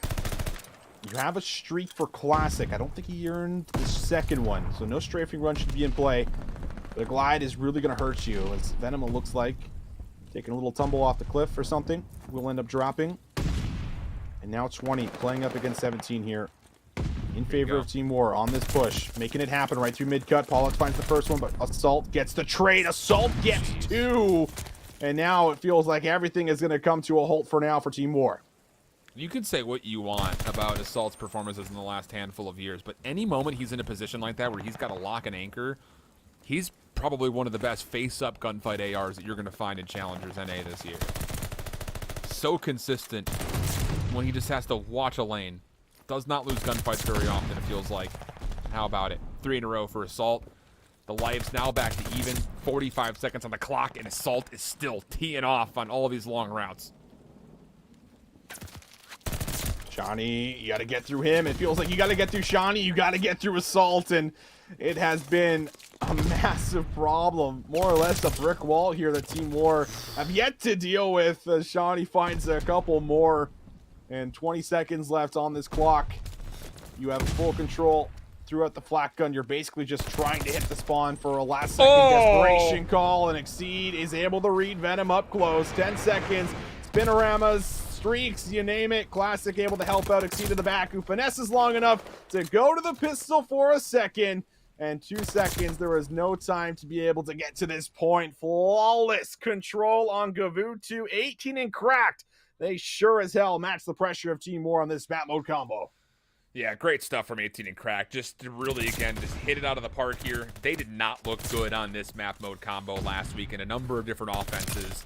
This week, they obviously hit the lab, got back to it. How do we stall the clock and build a life lead? And once we have it, what are the win conditions from there? Much better job through and through for 18 and Cracked on this map compared to when they played versus UIU. On the other front for Team War, so close in so many different moments. I think it just comes down to on both of the offenses. The first one being you didn't have ring control, so there really wasn't the availability in my mind for you to get around the back and put pressure on the spawns because it's not going to amount to anything because you don't able to get anyone onto the zone. And the last time through, you just couldn't get through Shawnee and Assault, man. They just locked everything down in the back. Yeah, they did. They're tough ARs to get through, man. They're hard to shrug them off of a lot of these angles, these power positions, and, well, we got to see a great example of it right there. So, I mean, incredibly done, and 18 and Cracked. Now 2-1 up here in this best of 5. Have bounced back in the last couple of maps. We go through the replays here again where everything was taking place, and there were just so many moments. I mean, right here in the round number 2, Exceed with that 3-piece really ends up solidifying the round right then and there, but so many back and forth throughout this entire 5 rounds here, or 4 rounds rather. Yeah, and a lot of it does come down to close but no cigar, it kind of feels like. A lot of that. On a couple of different instances. Like, even you talk about the 18 and Cracked win on the offense. Team War was close to salvaging it. It was a, 6v15 or something. And they brought it to within 3 seconds with, 40 seconds on the clock. Like, that's really, really good stuff, I'd say, just through and through. Just a bit of a insurmountable life lead. Not, again, you go back to the corrections for 18 and Cracked were phenomenal. Really good stuff as far as improving from one week to the next. So, with that in mind, as we look through the final scoreboard, you start to consider what comes up next. The Tuscan Hardpoint. 18 and Cracked just got 100-point club here. However, the statistics from week 1, they were dominating everybody on Hardpoint. But they have not won a Hardpoint yet today, Austin. That's the crazy thing. That is crazy. What a stat that is. One of the best respawn teams after week 1, but yet to win a hard point on the day. I was not ready for that one, but me neither. Hey, it's true. 0-3 so far, but I mean, if there was ever a time to get back to your roots and get the job done, it'd be here and now. Make sure you don't give a chance for a Team War to be able to come back on you here in this best of 5 series and take it to a Berlin search and destroy. Where, I mean, I'd be all for another search and destroy with the way that the Desert Siege played out there for us, going all the way to around 11. But I feel like 18 and Cracked, again, after we kind of already talked about the fact that they did get put in the 100-point club on this map mode combo a little bit earlier on. I feel like this is the type of team that's able to identify a lot of the problems, fix them on the fly, adjust them going into the next map. This is what we need to do, and that comes from a lot of the veterans that you have on this lineup. So we'll see if they can, in fact, do that, or if Team War are going to be able to display a lot of what they did in the map number 1, which was just set up for a hill and don't allow them to break ever. Yeah, that really is, I think, the kind of full key. And now, granted, Gavutu is one of those maps where you really see that exemplified because of how 3, 4, 5 are. But you can do that on a map like Tuscan. We've seen it happen in the CDL. We've even seen it happen here in Challengers, both in Europe and North America, over the course of these first 2 weeks of group play. So, yeah, I think if you're Team War, you kind of have to come into this one. We talked about how you just needed to win 1 respawn. Well, losing that round 11 now it all of a sudden puts you in a position to where you have to be able to take this map. I mean, obviously, the score would merit that. But, you know, just kind of talking from our initial frame of view when it came to this series, we expected the 2, the 5 to be no problem. Not the case. So now you've got to steal another respawn away from a good respawn team. And I think the biggest thing is, as you mentioned, try to repeat the timings that you were so successful with on Gavudu. It's not the same. It's not a 1-for-1, but knowing to make a definitive call of scrap the last 18, let's set up for new, hold those setups and lock down key hard points like the 2nd, 3rd, and 4th here. Yeah, you've got a chance, I think, to, again, stock it to this 18 and crack team, which has not won a hard point yet today. Yeah, you do. There is a chance. There's an opportunity. Timor, they dropped the control, but you can't count them out ever. I will never, ever count out Paul, Gravity, Venom, Jimbo, with the way that these guys have been able to just come into the scene of the last couple of years in Challengers and really leave a mark on the scene. I mean, you can just never count these guys out. So they have what it takes to go up against this veteran lineup, you know, with Exceed also in the mix, who's been exceptional. I mean, if you're going to come into this Tuscan Hardpoint, you have to do everything that we just said. You have to replicate what you did in the map number 1, and don't give this team too much breathing room, because it feels like once Shawnee and Assault, they get to start going, and that's when we start to see Classic. Like, all right, I have all the freedom in the world. My ARs aren't winning or aren't losing battles, so I'm just going to start flying at these guys, taking away the map, being annoying, hitting pinches, coming from behind, all of those things and some, while also, you know, balancing playing the objective here to allow his ARs to excel. So there's definitely a lot of different windows that this 18 and crack squad has available to them. And if you just give them a little too much breathing room at times now, and they're really good at being able to take over the map. Agreed. Ooh, how about this? Texas Nation Villains update. Villains, who won the round 11 Bacage, took a 3-1 win on Tuscan Control. But Really? Texas Nation have responded, winning the Tuscan Hardpoint, which leaves Tuscan for map 5 there. Let's go on map Villains 5. could really throw this whole standing situation. That would be nuts. Because I mean, That'd be they're not their going to first make win. class. They're out of it. It'd Yeah, be their yeah, they're first out. win. Yeah, they're out. Because they almost pulled off, or they got reverse swept on, I believe, from Path to Pro, right? Yeah, so this would be an interesting one where they're going to another game 5. I mean, if they do close it out, like you said, like it does a lot to the overall standings, because they're 3-2 right now, or are they 4-2 after that last win, or around there roughly, right? So I mean, this would put them in a spot where they would essentially have to. They'd have to win tomorrow. They'd have to win their game tomorrow in order to qualify if they were to lose To it, create right? to create some safety, I think, is the thing.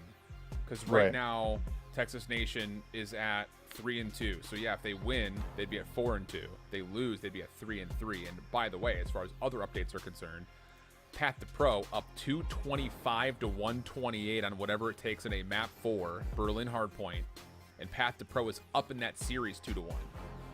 So Path to Pro is about to make whatever it takes feel less comfortable. Man, this is about to get nuts. We're about to have like a 5. We're about to have one team qualify and then a 5-way tie for 2nd, 3rd, and 4th. Be one of the craziest things in Elite. It could happen though. It really could. If Villains win, it actually could happen. You're right. I think. Well, let's see I don't if know it who does. plays each other tomorrow, but it could happen. If you believe Either it, way. you can achieve it, right? Yeah, that's totally it. If we manifest it enough right now on broadcast, it's bound to come true. I think that's how things work. But Oh, bet. Okay. map number 4 here for us. 18 and crack, 2-1 up here in the series. Chance to be able to get the job done right here, right now. Timor, they need this in order to go to a map 5. Good opening exchange from 18 and cracked. They clear mid-map. They're on the hard point from the technical unfavored side, mostly resulting from good grenades that came out initially.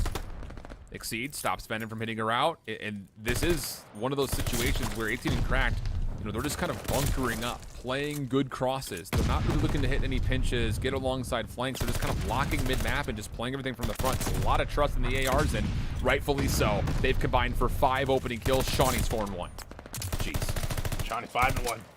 Shawnee 6-1. No, Not yet. Four kills though. In a row. 1 for the glide. There it is. Now he's 6-1. Oh, he gets almost good assistance there. Classic did tag up Paul quite a bit. Plays his life. Does get stunned there for a second, but it's fine. His teammates have been able to clear out a lot of the middle of the map right now. And now Classic's got a long way to come over to his teammates. But while this happens, Assault's just being annoying, cutting off the cross, finding the wall bangs. And is able to at least eliminate one, as the rest aren't even worried about Shawnee. They're just going to try to flood through. This is a lot more like it, I think, if you're 18 and cracked. Looking at the results from their first series and what happened in the second that they had here in this map 1. Clean kills through and through. Gravity, wow, okay. Comes through, still wins one gunfight, but Patio still possessed by 18 and cracked. Paul flying into the zone. He's by himself, but it may not make much of a difference. He's able to get through, break up the monotony, which has been nothing but 18 and cracked time. Gravity looking to do the exact same thing in...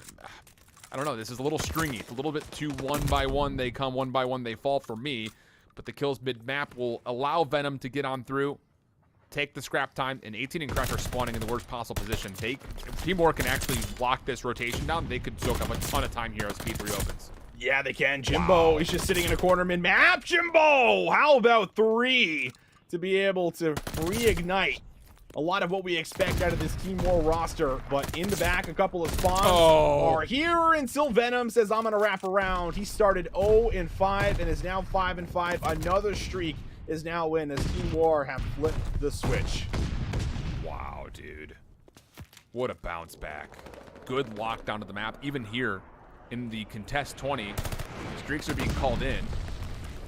And it just goes 1 for 1. Okay, so Team War does at least clear some pressure. And it's a decision for Exceed to make. Do I try to challenge this back 20? Failing. And so now he's just going to try to sit here, find one piece of timing, not going to be there at all. And Team War have put together a flawless P3, and they're putting pressure on the 4th hardpoint. They actually spawn Exceed out. If they can find gunfights here from the front, they could break it and go scrap to initial here, no problem. They're right back in this game right now. It's 61-70. They were down by about 50-60 points. They have a full lockdown hill. 1-70. And there you have it, 1-70. Now down to what was a full 60, but still Church up for grabs for both of these teams. Venom's going to be in the back, but he's all alone for the time being. He's waiting for his teammates to come off the spawn. Spawn's now here for Team War as they flood in. Venom for 2, looking for another, but his teammate Gravity going to be able to clear him out from the front. So Church control is in, and Team War, would you believe it, they have taken control of the lead. They haven't dropped a point in the last 90 seconds. Let that soak in for a moment. Venom not able to beat the 2 18 and cracked players up close and personal. 3 members inside the zone. Gravity almost gets a chance to line up a couple, but then gets caught on reload. And with that, 18 and cracked will stabilize, if not cauterize, what's happening currently on the map. Jimbo trying to find an entry, sliding forward as Paul looking for his trade, cannot double down. And with that, 18 and cracked will retake the lead as we focus towards 5. Exceed in the back, doesn't know that Gravity slipped behind him there on the rooftop, so I think Exceed was trying to get some zoning done to make it easier for his teammates just to simply pick up mid-map if he had that entire rooftop cut off, but it's not the case. And now a route here, off screen from Classic to wrap all the way around while you have control inside of the point right now for Team War. But can Classic break this open? No one's expecting, but Paul turns on Classic! And Classic can't find any value, but he's still got Shawnee. Can Shawnee find more than one? No, he can't, but his teammates are here. Exceed floods in with the help of Assault. They're going to contest the point, and Assault there for 2. Exchanges back and forth. Assault off screen for 3. Still hasn't taken control, but a Classic gets back, and now it's 18 and cracked inside of the point. That was a trade war up until Assault got there that was heavily started to favor Team War, but Assault turns the tides with getting 3. Classic off of his next life. Gets through, no problem for the full contest. Assault nearly breaks an ankle onto Venom, but it's just for a couple of mere seconds.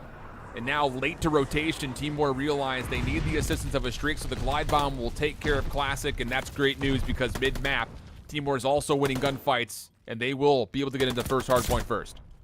Venom, another 5. Good grief. Looking up top, Jimbo wasn't able to assist him in time, so will end up dropping. Jimbo lines up 2 more. 3 spree now for him before he ends up getting traded. Johnny using the streak. They want to be able to break this open, but I mean, Team War, they still have full control right now. Johnny's nade's going to be able to loosen up at least some of the airs around the point. He's waiting patiently for Gravity to give him a chow. Good Another nade. nice nade here from Classic. The nades have been flooding in, taking out all the Team War members, and that allows Classic to flood through. Decision now again for Team War you have to make. Are you going to try to push through the old hill, or are you going to try to rotate to the new one? Nades will come through, making the decision a bit easier as Jimbo's already on the route. 1v1 with Shawnee. He gets the read and shuts down the play on rotation. 18 and Crack also stabilize off the scrap time. Shawnee wanting more. Turn just a touch aside, but Classic steps in. More time will be accrued. Now, the next hit for Team War. A lot of it coming from Patio. No flank, no pinch, no nothing. It's only a defensive hold for 18 and Crack from the front, and that actually may be enough because Shawnee is teeing up on the backside of this truck. Goodness. Johnny with the angle up top here. He's not even looking for cover. He's just waiting. Who's going to pop into my sight next? Who dare do it? And from the back, maybe that's where it's going to come from. And Shawnee pushes up to the point. Needs to get some presence here. Has some assistance. Exceed now with them. Finds a couple of kills. Combines them together to get inside of the hill. Fighting for 20 seconds, but it's not exactly theirs just yet. Assault the last one up. 1v1 here versus Gravity. The spawns are, of course, going to be in the back right now for Team War, so they have a long way to get across the map, but Assault, he's still stopping a lot of the members from exiting off of the hill. They know Jimbo's here, though. That's the thing. His route is no longer concealed, and Exceed will make sure that it doesn't get much further than that. Venom forced to trade means that, yeah, still, Team War looking to hit through rooftops. One more lurker, and Jimbo off of his respawn also trying to put some pressure onto the mid. Where are the spawns going to be for 18 and Cracked? They're going to be out. They don't fully spawn in, but they do deal with the pressure from the north side of the map. So now you turn your attention into the big 50-50 gunfight from the south side. Gravity on 5 in a row has earned a glide bomb. Potential for the streak of the strafing run if he can get around this backside planter. And he's done it. He's gotten into a really key position, and you feel like he just should stay there. Someone had to get in the hard point, and I guess Gravity thought he was the one to do it because he was in a prime position. Jimbo has to now pick things up, and he can't win the 1v4. And 18 and Cracked, they salvage and get back into the hill. From the front, too. I mean, this is the spawns in the back. They might be able to move in for the last 15 seconds. They're flooding it, but maybe they can't. Classic for 2. Oh, no. Exceed for another. The spawns actually have flipped out. So as we make our way over to Church, there are going to be 4 members here for the side of Team War. But Exceed, is he going to catch on to this? Pulls out the automaton, snaps on 1, tries to get the gun ready for 2, but it does not happen. But Assault in the back. Are they going to be able to deal with him? I think he realizes Gravity is going to be back here. And there's the snap. 25 and 18 from Assault. That's going to open up space. And 18 and Crack. They have numbers. They just need to flood through and break. It's just Jimbo who's here. And again, he's in a 1v multiple to where there's really no chance for him to even do much besides get the first. Exceed up top denied. High ground position for Gravity. He can't leave this yet. Needs to wait for help. 30 seconds on the clock. 190 to 169. Good kills coming through for Team War. They still cannot get on the hill. It's just all kind of proximal, kind of, you know, outside kills. None of it's happening on the interior. Jimbo's finally going to get through, but those exterior eliminations didn't lead to anything for Team War. No spawn flip, no hardpoint pressure, and 18 Cracked walk away wealthier from the P4 hardpoint. They sure do. Into the new hill. Venom has a chance, but it's okay. Paul gets the trade down low. Control now here for the side of Team War. They just need to hold on and hold on tight. It's 18 and Cracked. They're coming through another route. Remember, last time off screen, Classic made this play all the way around the back. His teammates just need to find kills from the front first. And if they can, Classic can find value, but they read it. Venom reads them like a book. No flank play in the back, but Assault down low was found too, keeping the play alive. 35 seconds still to fight for on the hill. Oh my God. Adam is unbelievably huge. The rest of his team had no chance to get through Venom. Venom was still finessing his life. It wasn't until he turned around because Adam found 3 kills did there become a trade for 18 and Cracked, and now Classic on the other side. Triple kill for him. There's number 5. The killing spree comes through for more streaks. 236, 191, and all of a sudden, you have an opportunity for 18 and Cracked to put the game away here, and Assault's not done. 7 in a row for Assault. The 8th on the staircase. Give him number 9. No, Exceed steals it away, but it does not matter. The effort from MVP Adam Assault is enough, and 18 and Cracked will take the series 3-1. Assault says no map 5, not today. We're ending it right here, right now. We'll see the clip again in the last P5 hills here in the first rotation and the second, Alan, were Adam Assault coming in, just breaking open the hardpoint single-handedly. Both times were with 3 pieces. I mean, you can never ask that from a player, let alone see it, let alone get it. But we got it twice. And he goes on that crazy 7-8 spree to be able to bring that one home. I mean, what an exceptional play. And 18 and Cracked, despite letting up on the gas halfway through, they get the job done. It's not even the fact that the number itself of that last spree is impressive. It's the fact that he's the last remaining member from 18 and Cracked who gets to first floor command center and then plays off the staircase to reopen the hard point, because at that point, Team War was putting down the perfect lockup of that hill. Success on one side of the exterior, success on the other perimeter, and it's only the player that gets down low. And you think there's no way Assault does anything for him, maybe he gets a kill or two. No, he goes off, finds an opening, makes Venom feel pressure to come back to the hill. He gets traded, and then the final moments Assault. Jeez. Unbelievable stuff from him. And in an effort where, honestly, it did feel like Team War, you just locked that hard point down for another 5-10 seconds. They had the ability to freely rotate to P1 first because 18 and Cracked had to continue to put down numbers here. But this is that spree we're talking about. 2 kills down low. Paul is able to come on mid, and Venom, who had already given up his position on roofs, no way that he could do anything, and it just becomes the Assault show for the win. Unreal stuff. With a sub too, eh? Like, I mean, Dude, out of Assault, great with an AR. We saw it all. Gavutsu, you know, on the control, and pulls out the sub here for us, picking it up from time to time, and he can do it with both, man. Assaults, 34 and 20, 27 of those 34 untraded kills. Unreal. Wow, man, how do you let that happen? But yeah, what a game, what a performance. Just a great takeover there in the end. And 18 and Cracked, hey, they get a hard point win on the day, Alan. They at least get one. Yeah. Unbelievable. That's actually silly. I can't believe we just watched that happen. That was unreal. So with that, standings may not be visually updated for us, but we can at least verbally talk you through it. 18 and Cracked go to 3-2 total, I think, on the day. They should have another one in there, right? They may not be fully updated actually at all, because there should be 6 total matches played, so it doesn't look like it's fully updated. But they won 2 matches, so they go to 4-2 is actually what happens, because they won their match versus Texas Nation. They go to 4-2, and with that loss, Team War now go to 3-3. That's right. So we have really the only team that's safe is UIU. Whatever It Takes had a pretty big gap put into play, but they're not able to really do anything with it if they lose to Villains, which they did lose the Villains. Texas Nation lost the Villains. And then what happened in Path to Pro? I think they're actually in map 5. Texas Nation. Oh no, that's they're watching Texas Nation right now in map 5. Okay, yeah.